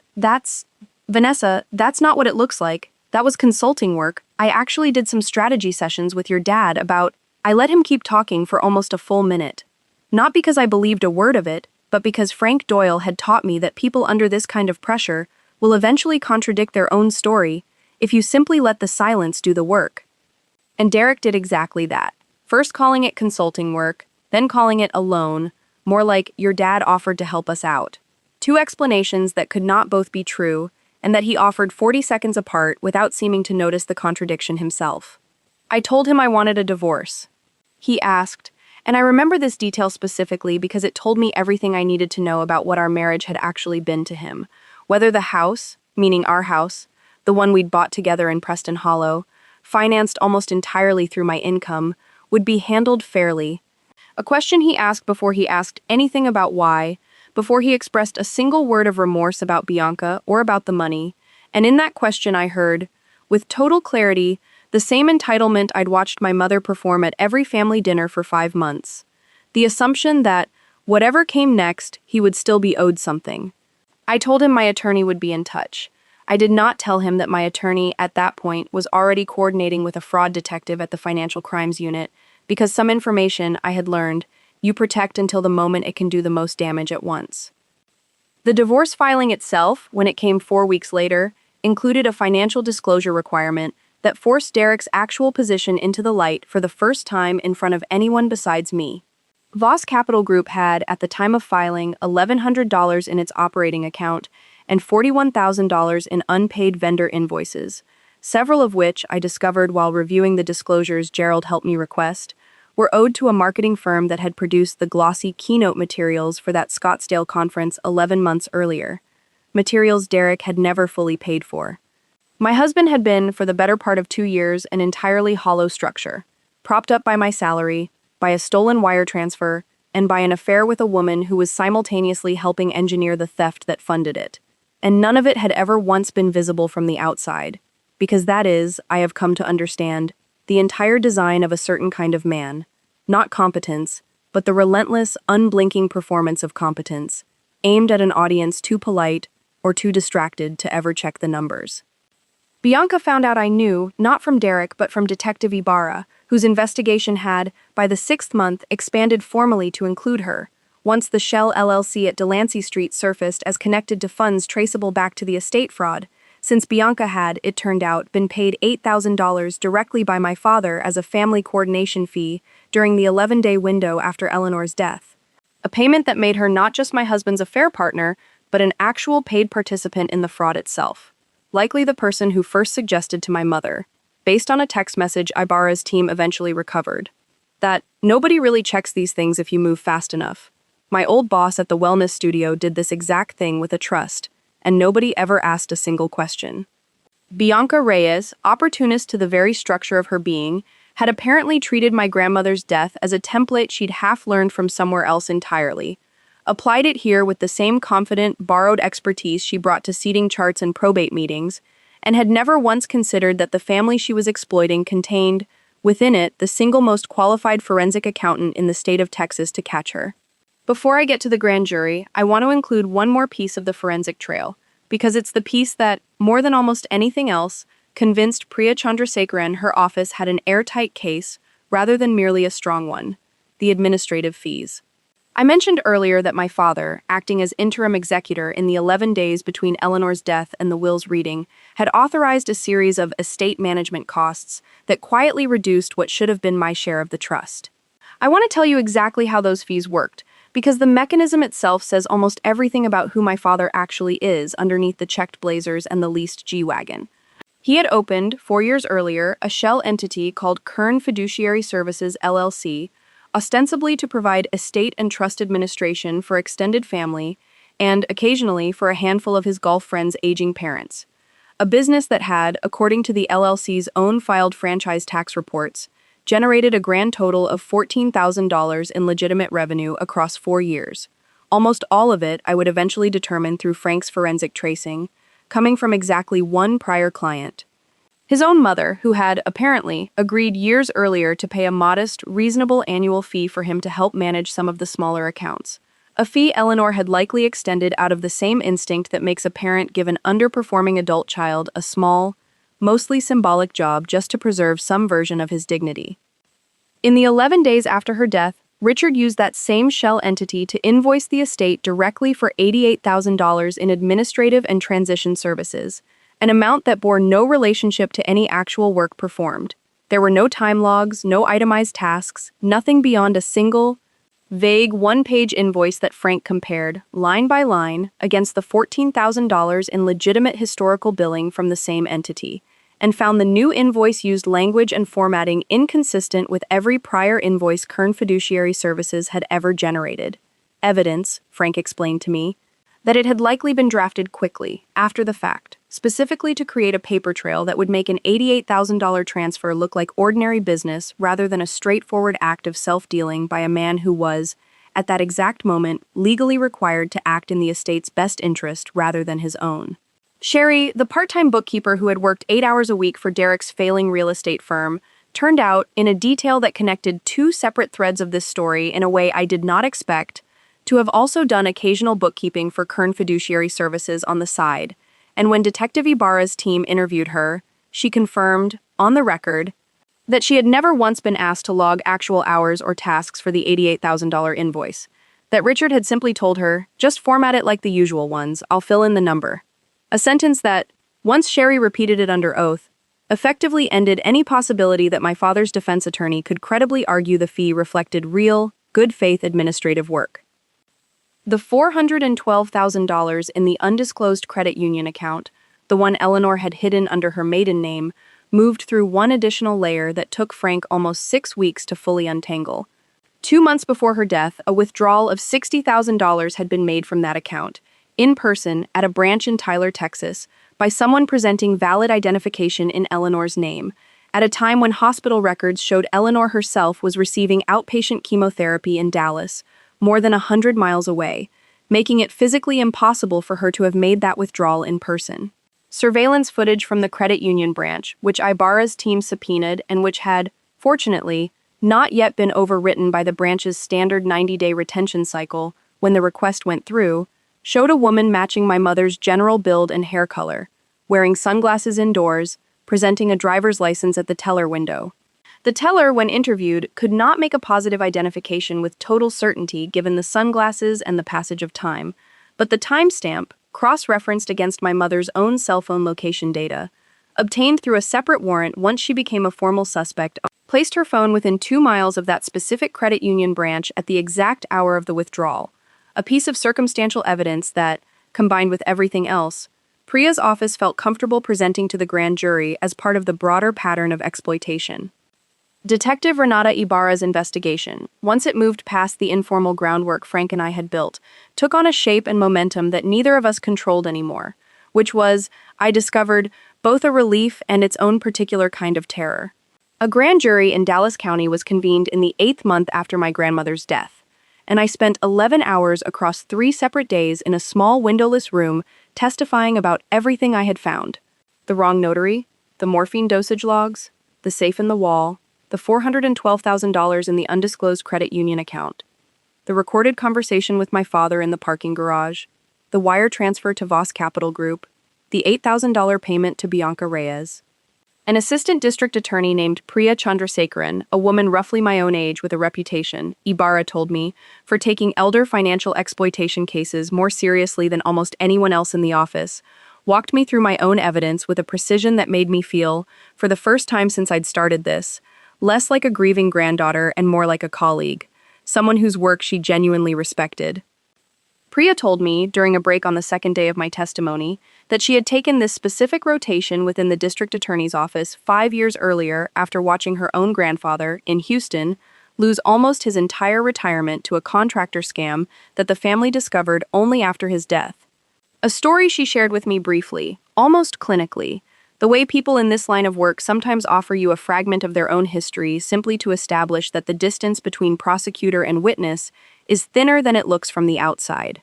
Most people think elder fraud is a paperwork crime, she said, refilling her coffee from a machine down the hall from the grand jury room.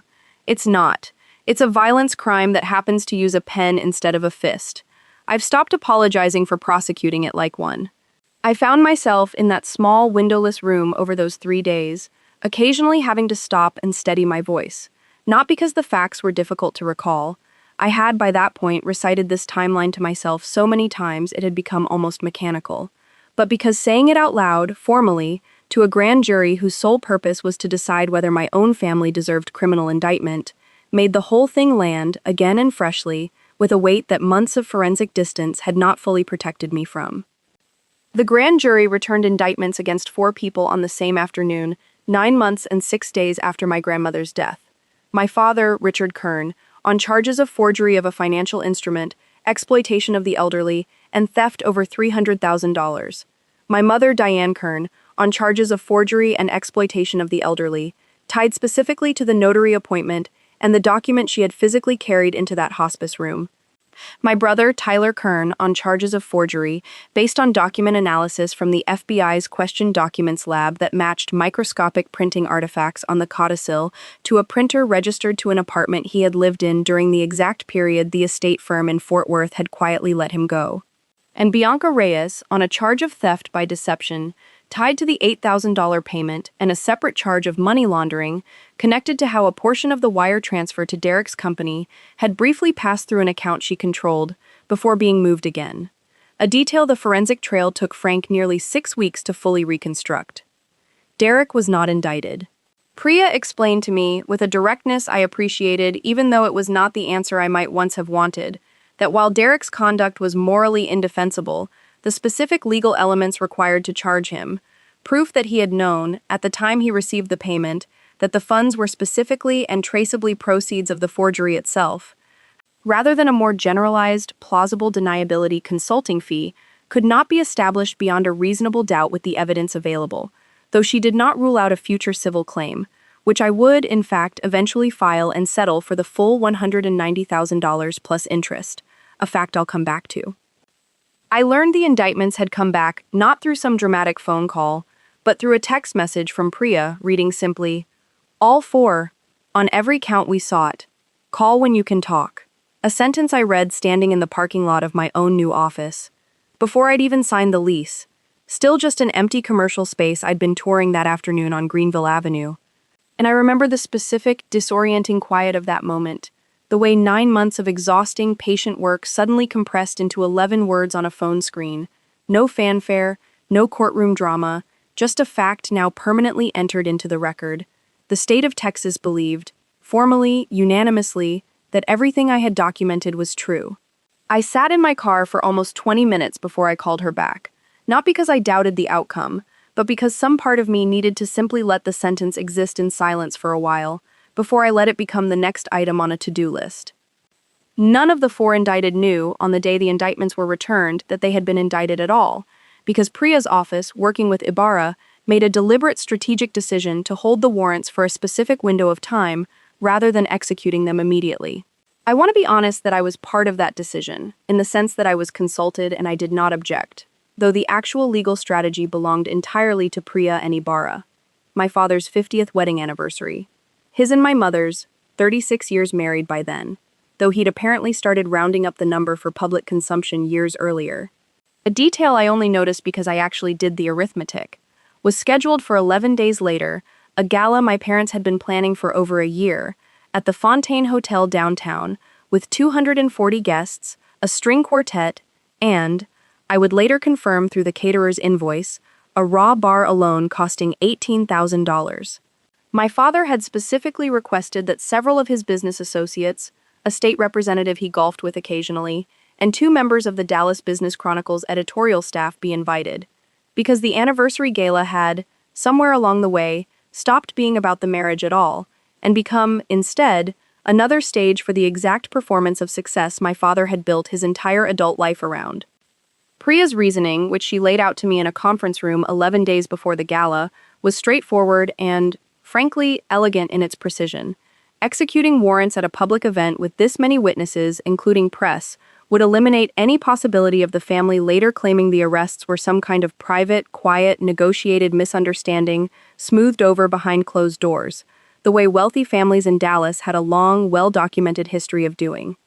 It would also, she said, though she phrased this part more carefully, ensure that the appropriate degree of public accountability attached itself to the case from the very beginning, given how much circumstantial pressure a family with my father's specific social ambitions might otherwise be able to apply to make a quieter outcome happen instead. Reduced charges, a plea deal negotiated before the story ever surfaced publicly, the kind of resolution that lets people like my father keep their Rolex and their golf membership, while a dying woman's stolen legacy simply evaporates into a footnote nobody outside the family ever hears about. I was not required to attend the gala. Priya told me explicitly that I could stay home, that my testimony to the grand jury was complete, that nothing about the arrest depended on my physical presence in that ballroom. I chose to go anyway, and I want to explain why, because I think it matters to understanding who I had become by that point in this story. I did not go for revenge, or at least not only for that. I went because my grandmother had spent the last 8 months of her life being underestimated, sedated, handed a pen by people who assumed she was already gone in every way that mattered, and I was not going to let the last chapter of what had been done to her happen anywhere I couldn't personally witness. I owed her that. I had spent 9 months building a case with the same patient, unglamorous precision she had spent decades building an actual fortune, and I was not going to send someone else to watch the ending on my behalf. I want to describe the afternoon I bought the emerald dress, 3 days before the gala, because it was one of the only purely quiet, ordinary moments in that entire 11-day stretch, and I think I clung to it partly because I sensed, correctly, that it would be one of the last ordinary moments I'd have for a while. I went alone to a boutique on Preston Road, not far. I realized only once I was standing in the dressing room, from the UPS store where Patricia Ellsworth had notarized the forged codicil, a proximity that struck me as almost absurdly fitting once I noticed it. The dress was deep emerald silk, cut simply, nothing dramatic, and the shop owner, an older woman who had no idea who I was or what I was preparing for, told me, adjusting the hem pin by pin, that the color makes you look like you already know something everyone else in the room hasn't figured out yet. A sentence she meant purely as a compliment about the shade against my skin, and that I did not correct, because she had, without any way of knowing it, described exactly and precisely what I was about to walk into. I stood in front of that dressing room mirror for a long moment afterward, looking at a woman who, 3 years earlier, had been arranging seating charts for her own wedding and trusting every single person in her life without a second thought, and who now stood perfectly still in a boutique, running through, almost involuntarily, the exact sequence of financial facts she would need to be ready to state clearly if a reporter, a police officer, or a stranger asked her a direct question at her parents' anniversary party. I met Frank one final time the morning of the gala itself. Not for any new information. Everything relevant had been established weeks earlier, but because he had asked, and I had agreed, that we sit together for 20 minutes at his office, simply so neither of us would walk into that evening feeling alone in it. He told me something that morning that I have thought about often since. You're going to feel at some point tonight like you should feel triumphant, and you might not. That's normal. Watching justice happen to people you used to love doesn't feel like winning. It just feels like the floor finally becoming solid again. He was right. I did not feel triumphant. I felt, mostly, a kind of tired, clear-eyed calm, the calm of someone who has spent 9 months building toward a single evening and has, finally, run out of preparation left to do. Nothing left but to show up and watch the structure hold the weight it was built to hold. The 11 days between the indictments and the gala were, without question, the strangest stretch of my life, because I spent them behaving completely normally around people who had no idea their entire world was already, quietly, over. My mother called me 4 times that week to discuss seating arrangements, at one point asking whether I thought Derek and I would be attending as a couple for appearances, a question so breathtakingly detached from reality. She still did not know about the affair. Still did not know about the divorce filing that had been served on Derek, but not yet on anyone else. Still did not know that her own husband had been indicted 11 days earlier, that I had to set the phone down on the kitchen counter of the house on Larkspur Lane for a full minute before I could answer her without my voice giving anything away. I told her Derek and I were figuring some things out, and she said, without missing a beat, "Well, figure it out before Saturday, dear. I need the final head count for the caterer." A sentence that captured, more completely than almost anything else in this entire story, exactly what my mother's priorities had always been. My father called twice, both times to ask, in a roundabout way that I now recognize as a man circling an anxiety he could not quite name even to himself, whether I had talked to anyone about the estate lately, whether Gerald Fenwick had said anything unusual, questions dressed up as small talk that I understood, retrospectively, as the last flickers of a man's instincts trying to warn him about something his conscious mind refused to fully process. I told him no, nothing unusual, and I let the lie sit between us the same way he had let a forged notary stamp sit between himself and a dying woman's actual wishes for 8 months. Tyler texted me a meme about family drama with no additional context, which I did not respond to. Bianca posted, on the Wednesday before the gala, a photograph to her Instagram of herself in a dress she was planning to wear, captioned, "Counting down to celebrate 50 years of true love." A caption that, once the indictments became public, several strangers online would screenshot and circulate with a level of collective, gleeful outrage that I understood but did not personally need, because by that point I had already gotten everything from this story that actually mattered to me. I spent the Thursday before the gala with Gerald Fenwick, going over the civil contest of the will one final time, a parallel track to the criminal case that would, once the fraud was formally established, restore the original trust terms, including the solvency clause, and would ultimately result in the full $11,640,000 flowing to me as the will's rightful beneficiary, an outcome Gerald was confident about but that neither of us discussed with the giddy anticipation you might expect, because by that point the money, while significant, had stopped being the emotional center of the story for me. What mattered more, sitting in Gerald's office that Thursday, was a small thing he mentioned almost as an afterthought. He had found, in Eleanor's original file, a second handwritten letter, one she had given directly to him for safekeeping years earlier rather than hiding in the wall, to be opened only if the trust is ever contested. It was 3 sentences long. It said, "If you are reading this, someone tried to take what I built before I was ready to give it. I trust Vanessa to finish what I cannot. Tell her I always knew it would be her." I did not cry reading that letter either. Not right away, though I came close. Closer than I had come at any point in 9 months. And Gerald, watching me read it, simply set a box of tissues on the desk between us, and said nothing at all, which was, I think, exactly the right thing for him to do.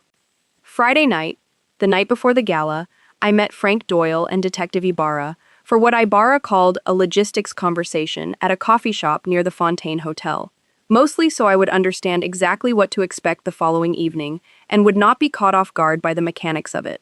Ibarra explained that plainclothes officers would already be inside the ballroom before the event began, blending in as catering staff and additional security, that uniformed officers would remain outside in unmarked vehicles until a specific signal, and that the arrests themselves, once executed, would happen with as much procedural calm as possible. No dramatic takedowns, no raised voices from law enforcement, because the goal, Ibarra said, was accountability, not spectacle. The spectacle, she added, with something that might have been the faintest, driest trace of a smile, is going to happen regardless of what we do, because your father invited 2 reporters to his own anniversary party. We're just going to make sure the story they end up writing is accurate. I did not sleep more than 3 hours that Friday night. I lay awake in the house on Larkspur Lane, in a bedroom that had once been my grandmother's, listening to the particular quiet of a house that had waited, patiently, for 9 months, for the moment when the thing hidden inside its walls would finally finish doing what she had built it to do. I thought about the solvency clause she had written into a trust, years before she ever suspected how badly it would be needed.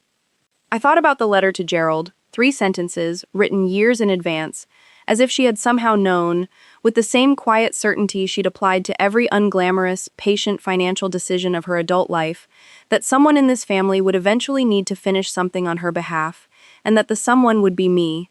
I got up at 5 in the morning, made coffee in her old percolator because I had never replaced it with anything faster, and I sat at her kitchen table with the legal pad I still used, and I wrote out, one final time, the sequence of events I would need to be ready to explain if anyone asked me directly that night.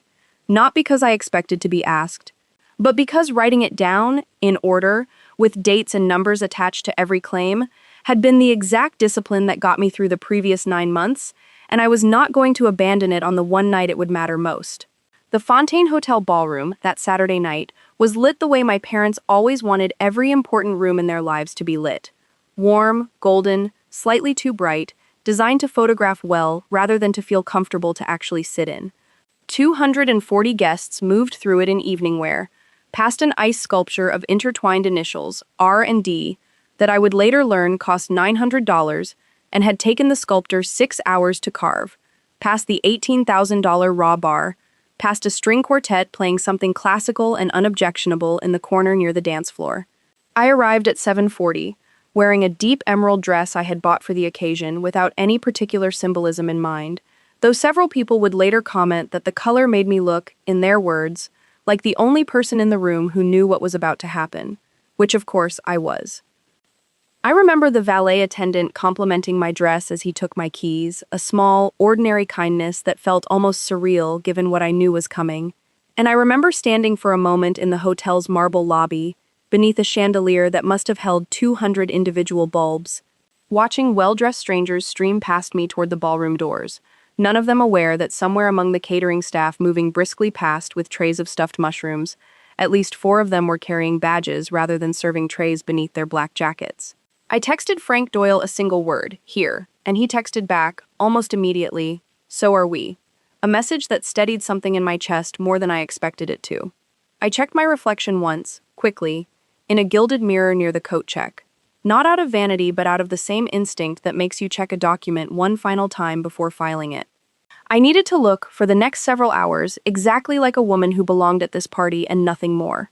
Because the entire evening depended on nobody in my family sensing, even slightly, that anything was different about tonight than any other gala they'd hosted in 36 years of performing a marriage for an audience. My father found me near the entrance almost immediately, beaming, already 2 glasses of champagne into an evening he clearly believed was his own personal coronation as much as his wedding anniversary. "There she is," he said, pulling me into a hug that I returned with exactly the same warmth he had shown me my entire life. Which is to say, performed and shallow, but technically present. "You look beautiful. Where's Derek?"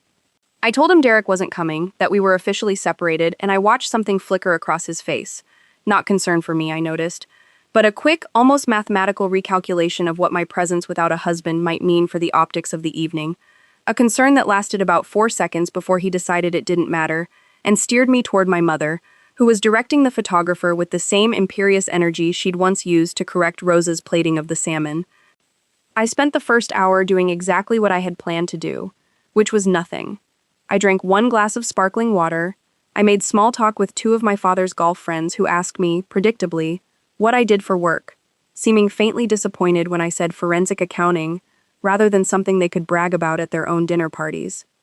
And I watched Bianca Reyes glide through the room in the dress from her Instagram post, refilling wine glasses at tables that weren't hers to manage, correcting a place card here, adjusting a centerpiece there, performing her particular brand of unrequested helpfulness one final time in front of an audience that had no idea it was the last performance she would ever give as a free woman. I watched Tyler arrive 45 minutes late, exactly as he always did, drift toward the bar, and spend the rest of the hour on his phone at a table near the back, disengaged from his own parents' anniversary in precisely the way he'd always been disengaged from everything that required him to show up fully. I want to tell you what was actually happening inside me during that hour, because from the outside I imagine I looked perfectly composed, sipping sparkling water, nodding along to golf stories, and I think that composure is worth naming honestly, rather than letting you assume it came easily. My hands, held below the table linen where nobody could see, would not fully stop trembling, not from fear exactly, but from the specific, compressed pressure of holding 9 months of evidence, grief, and rage behind a pleasant, unremarkable social expression. The same discipline my grandmother had apparently practiced her entire adult life, without any of us ever noticing the effort it must have cost her. I thought at one point, watching my mother laugh at something the state representative's wife had said, about the message slip in Colette Sabatino's ledger, about a dying woman trying to schedule one final appointment with someone who would have actually protected her. I thought about the letter Gerald had shown me. I always knew it would be her. I held on to that sentence the way you'd hold on to a railing on a staircase in the dark, not because I needed reassurance about what was coming, but because I needed something steady enough to keep me upright until it did. At 8:52, my father tapped his champagne glass with a fork and asked for everyone's attention, moving toward a small stage near the string quartet, where a microphone had been set up for toasts. This was, I knew from the timeline Ibarra had shared with me the night before, roughly the moment things were designed to happen, not during the toast itself, out of what Ibarra had called basic human decency toward the 240 guests who had nothing to do with any of this, but immediately after, once the formal, photographable portion of the evening had concluded, and my father had said whatever self-congratulatory things he intended to say into a microphone in front of a state representative and 2 newspaper reporters. He spoke for 6 minutes. He talked about 36 years of partnership, about building something that lasts, about how his mother, watching from somewhere better than this ballroom, would be proud of the family she'd left behind, and I stood near the back of the room, next to a table with an ice sculpture slowly beginning to weep condensation onto white linen. And I did not flinch, because I had spent 9 months learning exactly how to not flinch, and because I knew what was coming for him in roughly 4 minutes once he stepped down off that small stage. He did not even make it back to his own table. Detective Renata Ibarra, dressed in a simple navy dress that had allowed her to move through the room all evening as just another well-dressed guest, stepped forward with 2 uniformed officers who had entered through a side service door 30 seconds earlier, and she said, in a voice pitched exactly loud enough to be heard by the tables immediately around him, but not loud enough to be theatrical, "Richard Kern, you're under arrest for forgery of a financial instrument and exploitation of the elderly." I watched my father's face go through a sequence I will never forget as long as I live. First, confusion, the specific confusion of a man who has spent his entire life believing consequences were things that happened to other, lesser people. Then, for just a fraction of a second, something that looked almost like recognition, as if some buried part of him had known this exact moment was coming for months, and had simply refused to let the rest of him know. And then, finally, a kind of collapsing indignation, the performance of outrage a man reaches for when he has nothing else left. "This is absurd," he said, loudly enough now that the whole room had gone quiet, the string quartet trailing off mid-phrase. "Do you have any idea who I am? There has been some kind of mistake." "There's no mistake, Mr. Kern," Ibarra said, and one of the uniformed officers began, calmly, procedurally, to read him his rights while a second officer moved toward my mother, who had gone pale near the edge of the dance floor, her wine glass frozen halfway to her lips. "Diane Kern, you're also under arrest for forgery and exploitation of the elderly."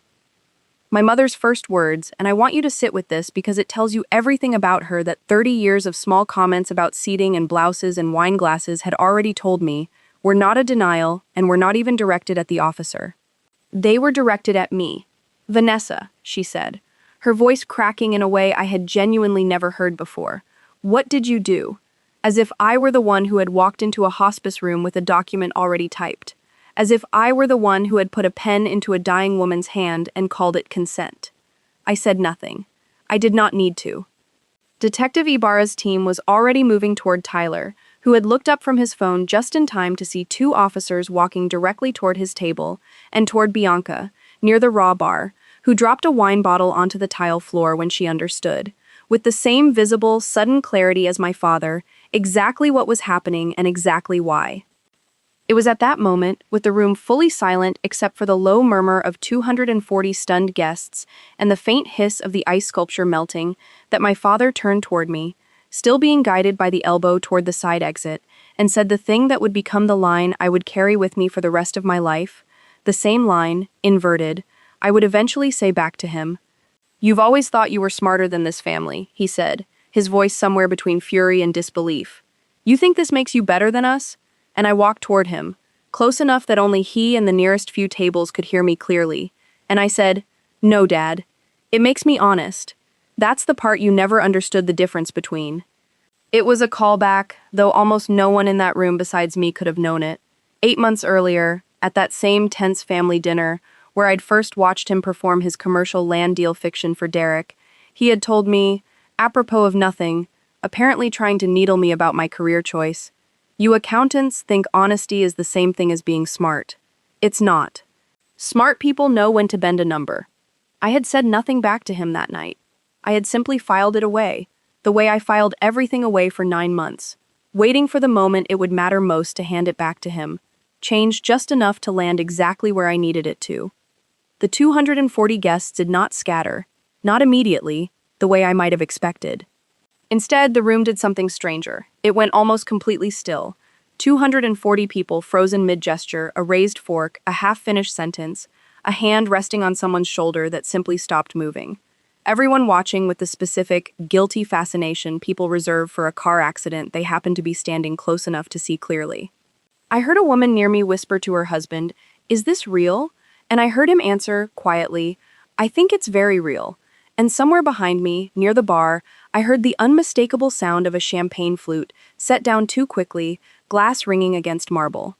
The string quartet's cellist, I noticed, had not fully stopped playing, his bow still resting against the strings, producing one long, low, unintentional note, that hung in the air over the whole scene like something a film composer would have added on purpose. My mother's second sentence, once the first shock passed and one of the uniformed officers began to explain, calmly, what would happen next, that she would be transported, processed, and would have the opportunity to contact an attorney, was directed not at me this time, but at the room itself. A reflexive, almost pathetic reach for the performance she had spent 36 years perfecting, even as it was actively collapsing around her. "This is a misunderstanding," she said, loudly enough for the nearest tables to hear, her voice climbing toward the particular register she used when she wanted to be believed rather than when she actually expected to be. "We are going to sort this out."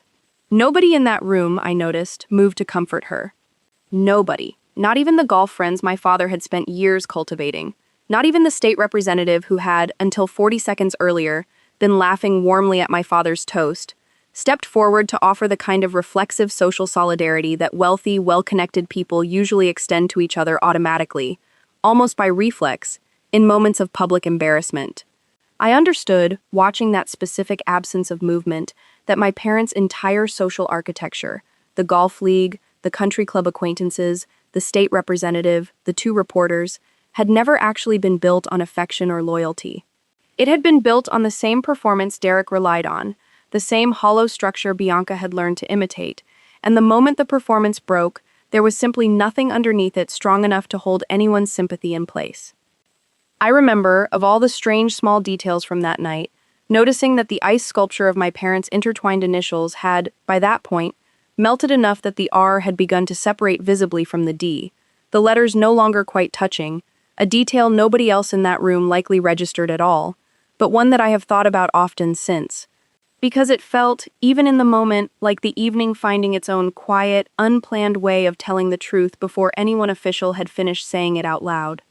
Tyler did not say anything at all when the officers reached his table, which felt, in its own strange way, like the most honest thing he'd done in this entire story. He set his phone down, stood up without being asked, and allowed himself to be led toward the side exit, with an expression that looked less like fear and more like the specific, flat resignation of someone who has spent his entire life letting things happen to him rather than making them happen, applied now, for the first time, to a consequence rather than an opportunity.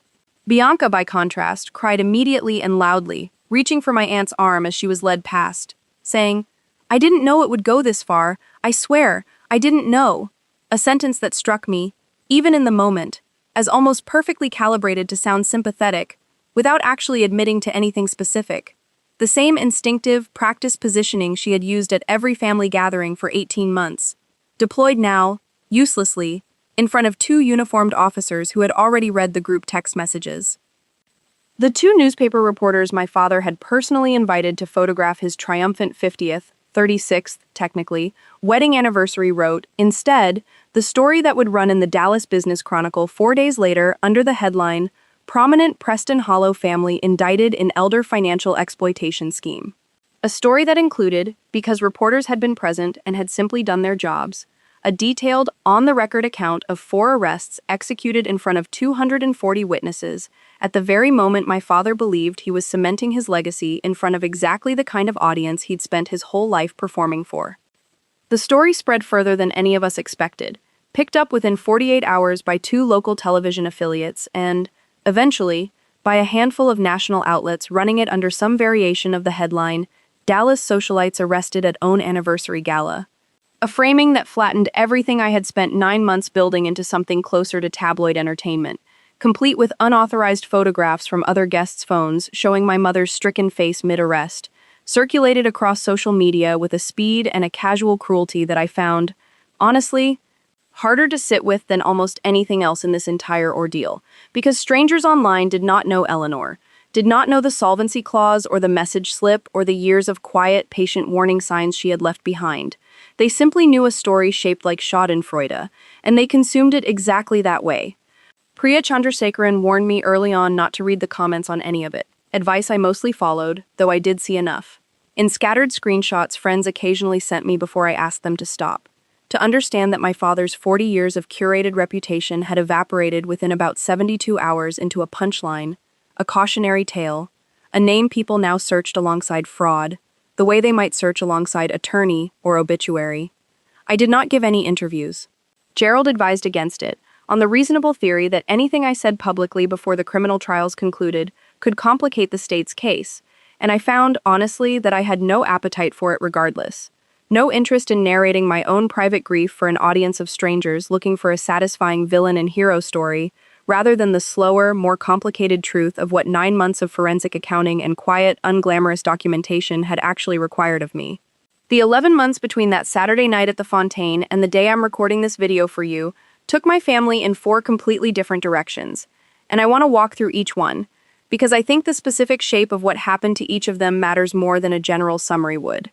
The same way a forensic report matters more when it names exact figures instead of rounding everything into something comfortable and vague. My father, Richard Kern, took his case to trial rather than accepting the plea deal Priya Chandrasekaran's office offered him early on, a decision his own defense attorney, according to a colleague of Gerald's who sat in on part of the proceedings, advised strongly against because the physical evidence, the wrong notary, the medication logs, the recorded parking garage conversation, the printer artifact analysis tying the forged document to a printer in Tyler's old apartment, left almost no room for a credible defense. I believe, and I want to be honest, that this is my own read on his psychology rather than something I can prove, that my father chose trial not because he thought he could win, but because some part of him could not tolerate the idea of a quiet plea, a negotiated resolution, anything that would deny him one final public stage on which to insist he had done nothing wrong. He got that stage. It did not go the way he wanted. The trial lasted 9 days, and I testified for 2 of them, walking the jury through the same timeline I had built for Detective Ibarra almost a year earlier, and the jury deliberated for 4 hours before convicting him on all 3 counts: forgery of a financial instrument, exploitation of the elderly, and theft over $300,000. He was sentenced to 11 years in state prison, with the possibility of parole after roughly a third of that if his behavior remained clean. A number the judge specifically noted was influenced by the aggravating factor of exploiting a family member who was, at the time of the offense, medically incapacitated and entirely dependent on the honesty of the people around her. I want to describe the 2 days I testified at his trial, because I think they matter more than the verdict itself in understanding how this whole story actually ended for me, emotionally, even though the verdict is what ended it legally. The courtroom was smaller than I expected, wood-paneled with a water stain on the ceiling tile directly above the jury box that I found myself staring at during the longer pauses, and I sat in the witness chair wearing a plain gray suit, no jewelry, because Priya had told me, gently, that juries respond better to witnesses who look like they've come to explain facts rather than to perform grief, and I understood, sitting there, that this was the exact same lesson my grandmother had taught me at 11 years old with a stack of altered invoices. Presentation matters less than precision, and precision is what actually convinces people. I walked the jury through the timeline exactly as I had built it: the wrong notary, the morphine dosage, the missing solvency clause, the wall, the credit union withdrawal, the $88,000 invoice with no time logs behind it, using exhibit binders that Priya's paralegal had prepared, tabbed and color-coded the way I would have organized them myself if I'd had the chance. My father's defense attorney, a heavy-set man named Dale Sims, with a booming courtroom voice that seemed engineered for exactly this kind of theater, spent almost 40 minutes on cross-examination trying to establish that my entire investigation had been motivated by a personal vendetta stemming from feeling overlooked in the original will reading. A line of questioning that Priya had warned me was coming and that I answered, each time, by simply restating the documented fact underneath his implication rather than engaging with the emotional frame he was trying to build. When he asked whether I resented my father for receiving a larger share of the estate, I said, "I don't resent numbers, Mr. Sims, I verify them. The numbers here didn't verify." When he asked whether it was possible I had misread the medication logs given that I wasn't a physician, I said, "I didn't interpret the medication logs." Detective Ibarra's retained medical expert did, and I can direct you to his report, which is Exhibit 22. Dale Sims did not ask a third question along those lines. I watched from the witness chair my father's face throughout my testimony, and it did not once soften into anything resembling remorse. It stayed locked, the entire time, in an expression of wounded, disbelieving indignation, as though he genuinely could not process that the daughter he had spent 34 years underestimating was the exact reason his own carefully built performance had finally, completely collapsed. He is currently housed at a state facility outside Huntsville. I have received 2 letters from him since his conviction. I have not opened either one, not out of cruelty, but because Frank Doyle once told me that the healthiest thing a person recovering from this kind of betrayal can do is stop expecting the person who hurt them to ever produce the apology that would actually make it feel resolved, because that apology, in most cases, simply never comes in the form you need it to, and waiting for it only keeps you tethered to someone who has already shown you, repeatedly, exactly who they are. My mother, Diane Kern, took a different path. Her attorney negotiated a plea to a single reduced charge of forgery, in exchange for her testimony corroborating several details of my father's role that the state hadn't fully documented, including confirmation that he had specifically directed her to arrange the notary appointment, and had told her, in her own words during her plea colloquy, that nobody questions a grieving family, they just want it to be over quickly. She received 5 years of probation, a formal restitution order requiring her to repay her share of the diverted funds, and a permanent bar from ever again serving as a fiduciary, trustee, or power of attorney for any family member. A legal designation that, when I read it in the court filing, struck me as almost unbearably precise, given that fiduciary trust was the exact currency she had spent her entire adult life assuming she was owed and had never once actually earned. I attended her plea hearing, sitting 3 rows behind her, close enough to hear her voice catch slightly, when the judge asked her to state, on the record, exactly what she had told the hospice receptionist about canceling Colette Sabatino's appointment. She answered in a flat, quiet monotone completely unlike the performed brightness I had known my entire life. And for one brief moment, hearing that flatness, I felt something unexpected. Not forgiveness, nothing close to that, but a kind of recognition that the woman correcting Rosa's plating and my blouse for 30 years had, underneath all of it, always been performing a confidence about her own place in the world that this hearing had finally, completely stripped away, leaving something smaller and more human than I had ever previously allowed myself to imagine existed underneath her. I want to mention Rosa here because she deserves better than a passing reference. Rosa Alvarez had worked for my parents for 9 years, cooking, cleaning, managing the small daily logistics of their household, for a salary that, once I finally looked into it during the discovery process of the civil case, I discovered had never once been adjusted for inflation across those 9 years, a detail my mother had apparently simply never thought to revisit, the same way she never thought to revisit whether her own comfort had ever actually been earned. Once the arrests happened and the Preston Hollow house went into foreclosure proceedings, Rosa lost her position with less than 2 weeks' notice, delivered, I later learned, not by my mother personally, but by a text message forwarded through my mother's defense attorney's paralegal. A final small cruelty that struck me as almost unbearably consistent with everything else I now understood about that household. I found Rosa a new position myself, with a family I knew through Gerald's firm, at nearly double her previous salary, and I paid, out of my own funds, for the 6 weeks of gap coverage between jobs, not out of guilt exactly, but because Rosa had spent 9 years being quietly, casually diminished in a house built on money that, it turned out, had never even legitimately belonged to the people diminishing her. And I wanted, in whatever small way I could manage, to correct at least one ledger before I closed the book on this family for good. She lost the Preston Hollow house within 7 months, once my father's legal fees and the restitution order combined to exceed what remained of their finances after the fraud money was clawed back through the civil judgment Gerald and I pursued. She currently rents a 2-bedroom apartment in Garland and works, according to information I received secondhand through my aunt, at the front desk of a dental office, a job she reportedly describes to acquaintances as a temporary thing while things settle, a phrase I recognize immediately as the same instinctive, reflexive performance of status she has used her entire life, applied now to circumstances that have made the performance almost unbearably transparent to anyone paying attention.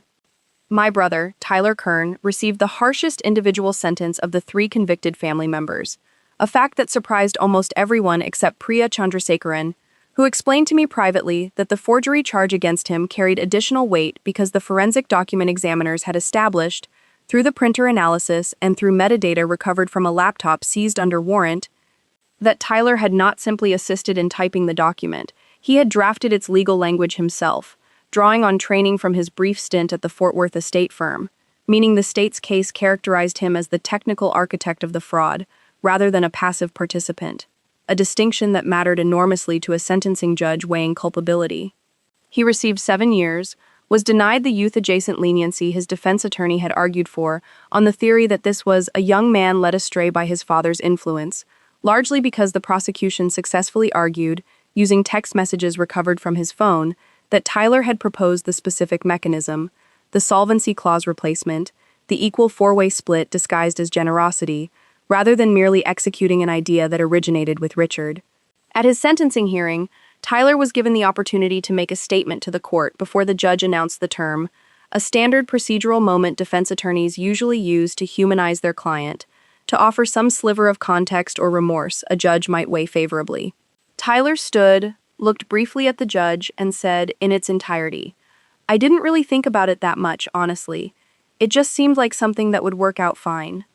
9 words delivered with the same flat, unbothered affect he'd used to describe every job he'd ever quit, every family dinner he'd ever shown up late to, every consequence he'd ever managed to avoid simply by not engaging with it directly. And I watched the judge's expression shift, almost imperceptibly, into something that looked like the exact moment a person decides leniency would be wasted on someone who cannot even perform the effort of pretending to feel bad. Tyler is currently incarcerated at a facility in East Texas. He has not written to me at all, which I understand, in its own way, as the single most honest thing my brother has ever communicated to me. Even now, even after everything, Tyler remains unwilling to expend the effort that reaching out, apologizing, or explaining himself would require, the same fundamental low-grade absence of engagement that defined every family dinner I can remember since he was 19 years old. Bianca Reyes pleaded guilty to theft by deception and a reduced money laundering charge, receiving 4 years of probation and a restitution order, covering the full $8,000 plus a portion of the laundered funds that had briefly passed through her account. A sentence lighter than her co-defendants, largely because her role, while real, involved a smaller total dollar figure and because she cooperated fully once she understood the strength of the case against her, providing a detailed account of exactly how she had learned the fraud mechanism from a previous employer and had suggested it to my mother during an unguarded conversation at, of all places, the same baby shower where I had watched her rearrange the seating chart 11 months earlier. Her marriage to my Uncle Paul ended within 3 months of the arrests, once the affair with Derek became a matter of public record through the divorce filing and the criminal case's discovery materials. Paul, who I had always considered the most overlooked, quietly decent person in this entire story, told me at a small family gathering, one of the few remaining relatives on my mother's side who still speaks to me, a cousin named Renee who hosted a low-key dinner mostly to check on how everyone was holding up, that he had known something was off for a long time, but had never once let himself investigate it directly, because, in his words, some part of me didn't want to be the guy who found out. I understood that sentence more than I expected to, because I had spent years married to a version of the same instinct, choosing comfortable ignorance over uncomfortable clarity, before circumstances finally forced my hand. Paul told me that same night that he still had a box of old photographs from his and Bianca's wedding that he hadn't been able to make himself throw away yet. Not out of lingering love, he said, but out of a kind of stunned disbelief that he had spent 11 years married to someone whose helpfulness, in hindsight, had never once been about anyone but herself, and I told him I understood that particular flavor of disbelief better than almost anyone else he could have told it to. During her cooperation debrief, Bianca reportedly told the assistant district attorney handling her portion of the case that she had never intended for any of it to become a real thing, language that Priya Chandrasekaran later described to me, with visible professional distaste, as the most common sentence I hear from people who did something on purpose and then discovered, too late, that consequences don't care about intention. Bianca currently works, according to her own public social media, as a brand consultant for a skincare line, a career pivot that struck almost everyone in the family, myself included, as remarkably consistent with a woman who has never once, in any phase of her life, been willing to build anything that couldn't be assembled through borrowed confidence and someone else's actual labor. Derek Voss, who was never criminally charged, did not escape consequence entirely, though his consequences arrived through civil rather than criminal channels. Our divorce was finalized 9 months after I filed, and because Texas is a community property state, and because I could document, with total forensic precision, exactly how much of our joint marital assets Derek had drained to fund both his failing business and the Delancey Street condo, I was awarded a disproportionate share of what remained, along with a separate civil judgment, the one Priya had mentioned might be possible, recovering the full $190,000 wire transfer plus interest. a case I pursued not primarily for the money, which by that point was a rounding error against the 11 million I would eventually recover from the estate, but because I needed, for my own sense of closure, a formal legal finding that what he had done was wrong, documented, on the record, rather than something that simply dissolved quietly into an uncontested, no-fault divorce filing that let him walk away describing the marriage, to whoever asked, as something that just didn't work out. Voss Capital Group dissolved formally 6 weeks after the divorce was finalized. The civil judgment against Derek was not contested at trial. His attorney recommended settlement almost immediately, once my legal team disclosed the toll records, the Venmo trail, and Carla Nunez's surveillance photographs as exhibits. Because Derek understood, correctly, that fighting a case this thoroughly documented in front of a judge would only generate a public record even more damaging than the private settlement he ultimately accepted. We met once, briefly, at a mediation session required before the settlement could be finalized. The first time I had seen him in person since the night I laid the photographs and the wire transfer memo on our kitchen island. He looked smaller than I remembered, not physically, but in some harder-to-name way, the specific diminishment of a man who has spent years being looked at as more than he actually was, and has finally run out of rooms willing to extend him that generosity. He apologized that day, for the first time, sincerely as far as I could tell, and I accepted the apology in the narrow, limited sense of acknowledging that I'd heard it, without offering him the larger absolution I think some part of him was still hoping for. Derek currently works based on a LinkedIn update a mutual acquaintance forwarded me without my asking, as a commercial leasing associate at a mid-sized brokerage in Fort Worth. A real job with a real salary and a real employer who can verify his actual performance, which I recognize, with a strange and unexpected flicker of something almost like relief on his behalf, might genuinely be the first honest professional position he has held in his adult life. I want to walk through exactly how the solvency clause calculation played out in the civil proceeding, because it was, in its own quiet way, the single most satisfying afternoon of this entire 9-month ordeal. More satisfying, in a strange sense, than the arrests themselves, because it was the moment my grandmother's actual mathematics, the trap she had built years before any of us knew it would be needed, finally executed exactly as she had designed it. Gerald Fenwick's associate presented a forensic accounting report, one I had built myself over 3 long weekends, with Frank checking my work, establishing my father's total reported liabilities at the moment of Eleanor's death, the G-Wagon lease, the second mortgage on the Preston Hollow house that I confirmed had been taken out 14 months earlier, without my mother's name even attached to it, $83,000 in credit card balances across 4 cards, the $140,000 private loan from the Plano lender at 19% interest, and, once the criminal investigation surfaced it, the outstanding vendor debts tied to the failing shell entity Kern Fiduciary Services. Total liabilities, $461,000. Total reported assets. Once you excluded the estate assets he was actively contesting his own right to under. A legal theory, Gerald's associate demolished within about 10 minutes of oral argument. $794,000. 58%. Comfortably, unambiguously, above the 40% threshold Eleanor had written into her real trust years earlier, a number the probate judge read aloud from the bench with a kind of dry, procedural neutrality that somehow made it land even harder than if she'd delivered it dramatically, because there was no dramatic flourish necessary. The math simply spoke for itself. The exact quality Eleanor had always valued most. The moment the judge confirmed the trust would revert to its original terms, I did not feel the surge of vindication I might have expected. I felt, instead, something closer to a kind of settling, the specific physical sensation of a structure finally bearing weight the way it was engineered to. I thought, sitting in that courtroom, about the mechanical pencil Eleanor used to balance her own books late into the night, about the legal pad she'd handed me when I was 11, about a woman who had never once raised her voice at anyone in her entire life, and who had, instead, spent decades quietly building a defense so precise it would eventually reach across her own death and correct, automatically, without her needing to be alive to argue for it, exactly the injustice she had feared most. And I received, after estate taxes and legal fees, $10,840,000, along with full, clear title to the house on Larkspur Lane, which I have not sold and do not intend to sell, because it is, whatever else it is, the place where my grandmother's last act of protection was literally built into the walls, waiting patiently for 9 months for someone to need it. I left Halbert Klein Associates 4 months ago, Not because I needed the income anymore, but because I discovered, over the course of this entire ordeal, that I wanted to spend the rest of my career doing exactly this kind of work on purpose rather than by accident.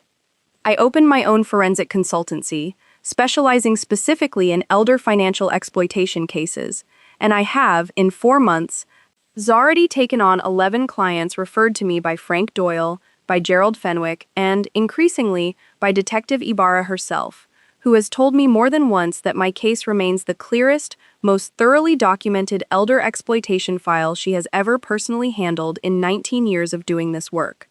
A compliment I have chosen to accept as the professional legacy I intend to build for the rest of my career.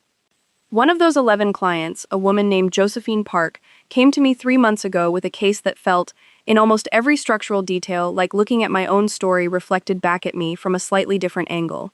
An 84-year-old father, a son who had quietly forged a power of attorney document while the father recovered from a stroke, a family gathering where nobody wanted to say the word theft out loud even though everyone privately suspected it. I walked Josephine through the exact same discipline Eleanor had taught me at 11 years old. Find the wrong signature, find the impossible timeline, find the document that doesn't match the pattern of everything filed before it. And within 6 weeks, working alongside a detective Frank had introduced me to at a different precinct, we had built a case strong enough that the son's own attorney recommended he return the misappropriated funds before charges were formally filed, sparing an 84-year-old man the additional trauma of a public trial. Josephine cried in my office the day the money was returned, not from relief exactly, she told me, but from the specific, disorienting grief of finally having proof that the suspicion she'd been quietly carrying for 2 years, and that everyone around her had gently suggested was probably just her imagination, had been real all along. I understood that feeling completely. I sat with her for almost 20 minutes after the paperwork was signed, not saying much because I remembered exactly how much it had meant to me, standing in an upstairs hallway on Larkspur Lane to finally have something solid enough to hold on to. I have built my new consultancy around a single operating principle, one I have printed and framed above my desk, next to the mechanical pencil, mostly for my own benefit rather than for clients who will ever read it. Suspicion without documentation is just anxiety, but documentation without follow-through is just a file nobody ever opens. I say this to every new client in our first meeting, because I have learned that families in the middle of this specific kind of betrayal usually already sense something is wrong long before they have proof, and what stalls them, almost every time, is not a lack of instinct but a lack of the specific, patient discipline required to turn instinct into something a courtroom will actually recognize. I did not invent that discipline, my grandmother did, decades before I was born, with a legal pad and a mechanical pencil and a lifetime of watching people who talked about money loudly turn out to understand it the least, and I consider the entire second half of my career, whatever shape it eventually takes, a kind of ongoing repayment of a debt I will never fully be able to settle, because she is not here to collect it, only to have quietly, permanently changed the way I see every ledger, every document, every family gathering, for the rest of my life. Gerald Fenwick retired for real, finally, 4 months after the civil case concluded, closing out a 30-year career representing my grandmother with what he told me, over a final lunch at a diner near his old office, was the one case I would have kept working for free until I physically couldn't anymore. He gave me, at that lunch, a small gift. A mechanical pencil, the exact same model Eleanor had used for decades, which he'd apparently kept a spare of in his desk drawer since the early 2000s after she once left one behind in his office, and never asked for it back. She'd want you to have something that writes slowly, he said, because slow is how she caught everything, and it's how you caught everything too. I keep it on my own desk now, in the small office I rent above a bakery on Greenville Avenue for my new consultancy, and I have used it more than once on legal pads exactly like hers, for exactly the kind of work she taught me to do at 11 years old without either of us knowing why it would matter. That same lunch, Gerald told me one more thing about my grandmother that I had never known, that in the final year of her life, before any of us suspected anything was wrong, she had called his office twice, asking, in a roundabout, careful way, whether it was normal for a family member serving informally as an executor in waiting to also run a small side business billing the same estate for administrative services, questions Gerald had answered honestly at the time. No, it wasn't normal, it was in fact a conflict of interest worth documenting, without either of them realizing, in the moment, exactly how urgently relevant that conversation would become. She was already building the case against him in her head months before she got sick enough for it to matter, Gerald told me, stirring sugar into coffee he'd let go cold. She just ran out of time to finish it in her own hand. You finished it in yours. I did not know what to say to that, so I simply nodded, and we sat for a while longer in a diner booth that smelled like bacon grease and old coffee. Two people who had loved the same difficult, brilliant, unglamorous woman, quietly grateful that neither of us had let her down. Frank Doyle did not retire from retirement, exactly, but he did agree, about 2 months ago, to become a formal consulting partner at my new firm, splitting his time between his own investigations and mine, an arrangement he described, dryly, as getting pulled back into the exact kind of work I quit, specifically to stop doing, except now I like the person I'm doing it for. He told me, on the day we signed the partnership paperwork, that in 19 years at the Bureau he had worked cases involving elder exploitation that ran into the tens of millions of dollars, cases with far more zeros than mine, and that none of them had stayed with him the way this one had, because, in his words, most families I investigated had the decency to at least look surprised when we showed up. Yours looked inevitable, like everyone at that table already knew, on some level, that this was where it was always going to end, and they just kept walking toward it anyway. I have thought about that sentence often. I think it's true. I think my father, my mother, and my brother all possessed, somewhere beneath the performance, a working knowledge of exactly what they were doing, and chose, each time a choice presented itself, to keep walking anyway, because the alternative, stopping, admitting it, giving something back, required a kind of humility none of them had ever practiced enough to access in the moment it mattered. My Uncle Paul and I have grown, unexpectedly, closer since his divorce from Bianca finalized, mostly over quiet dinners where neither of us needs to explain anything to the other, because we lived through overlapping versions of the same specific betrayal, married to people who were, in different ways, hollowed out and performing, without ever once, until all of this broke open, comparing notes. He told me at one of those dinners that he still sells agricultural equipment, still drives the same truck he's driven for 9 years, still lives, by his own description, about as unglamorously as anyone in this family ever has, and that he considers this, now, a source of genuine pride, rather than the quiet embarrassment he says he used to feel at family gatherings, sitting across from my father's leased G-Wagon and his own paid-off Chevrolet. My cousin Renee, who hosted that small gathering where Paul first told me he'd sensed something was off, has become, along with Paul, essentially the entirety of my remaining relationship with that side of the family, and we have an unspoken agreement, the three of us, never to discuss my parents or my brother unless something legal specifically requires it. An agreement that has made the quiet, low-stakes parts of my life, a Sunday dinner, a birthday call, an ordinary conversation about nothing important, feel more valuable to me now than they ever did before I understood how rare that kind of unperformed, ordinary decency actually is.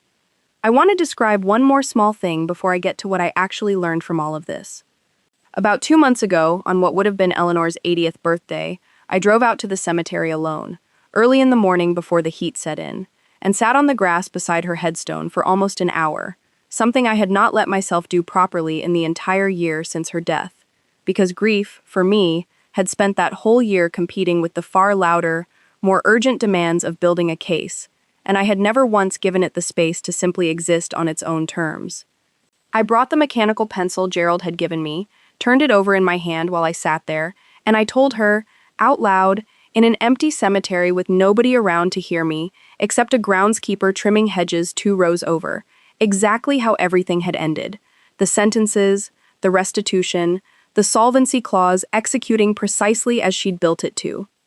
I told her about Josephine Park, about the consultancy, about the mechanical pencil sitting on my own desk now above a bakery on Greenville Avenue. I cried there, finally, properly, for the first time since this entire story began, not the sharp, immediate grief of the hospital room, but something slower and more complete. The grief of someone who has finally finished a task important enough that she can now afford to simply miss the person who gave it to her, rather than needing to stay strong for her sake a little longer. I think about my grandmother almost every day, and not anymore, primarily with the specific kind of rage that carried me through those first 9 months. I think about her legal pad and her mechanical pencil, her hardware warehouses nobody at family parties wanted to discuss, her quiet, unglamorous conviction that the men who talked about money loudest were usually the ones who understood it least. I think about a woman who built a fortune over 60 years through patience nobody around her valued properly, who watched her own son become exactly the kind of hollow, performing man she had spent her whole life quietly distrusting, and who, rather than confronting him directly, rather than cutting him off or disowning him or making some dramatic, satisfying scene, simply built a trap into her own estate plan and waited, with the same patience she'd applied to every investment decision she ever made, for the moment it would matter. She never got to see that moment. But I did, on her behalf, in a ballroom under 200 votive candles, in front of 2 newspaper reporters my father had personally invited to witness what he believed would be his legacy. And if there is one thing I have learned from all of this, one thing I would want anyone watching this video to actually take away, rather than just feel entertained by for 11 minutes and then forget, it's this.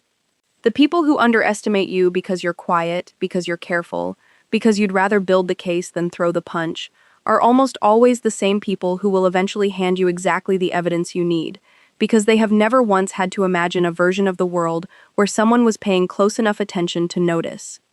So let me ask you this before I go, because I think it's worth sitting with. Is there someone in your own life who has underestimated exactly how much you actually notice? Because if there is, I'd bet you already know more than you've let on. The only question left is what you're going to do with it. There's one more thing I never told anyone outside of Frank and Gerald, something Detective Ibarra's team turned up in the very last week of the investigation, buried in a storage unit lease under my father's name that nobody had thought to check until almost the very end. And when I opened that unit myself, standing in the dust with a flashlight, what I found inside made even Frank go quiet for a long moment. And if you've made it this far with me, through all of this, you already know you're the kind of person who needs to see how that one ends too. So go ahead and hit subscribe now, because you and I both know you're not leaving before you find out what was in that unit.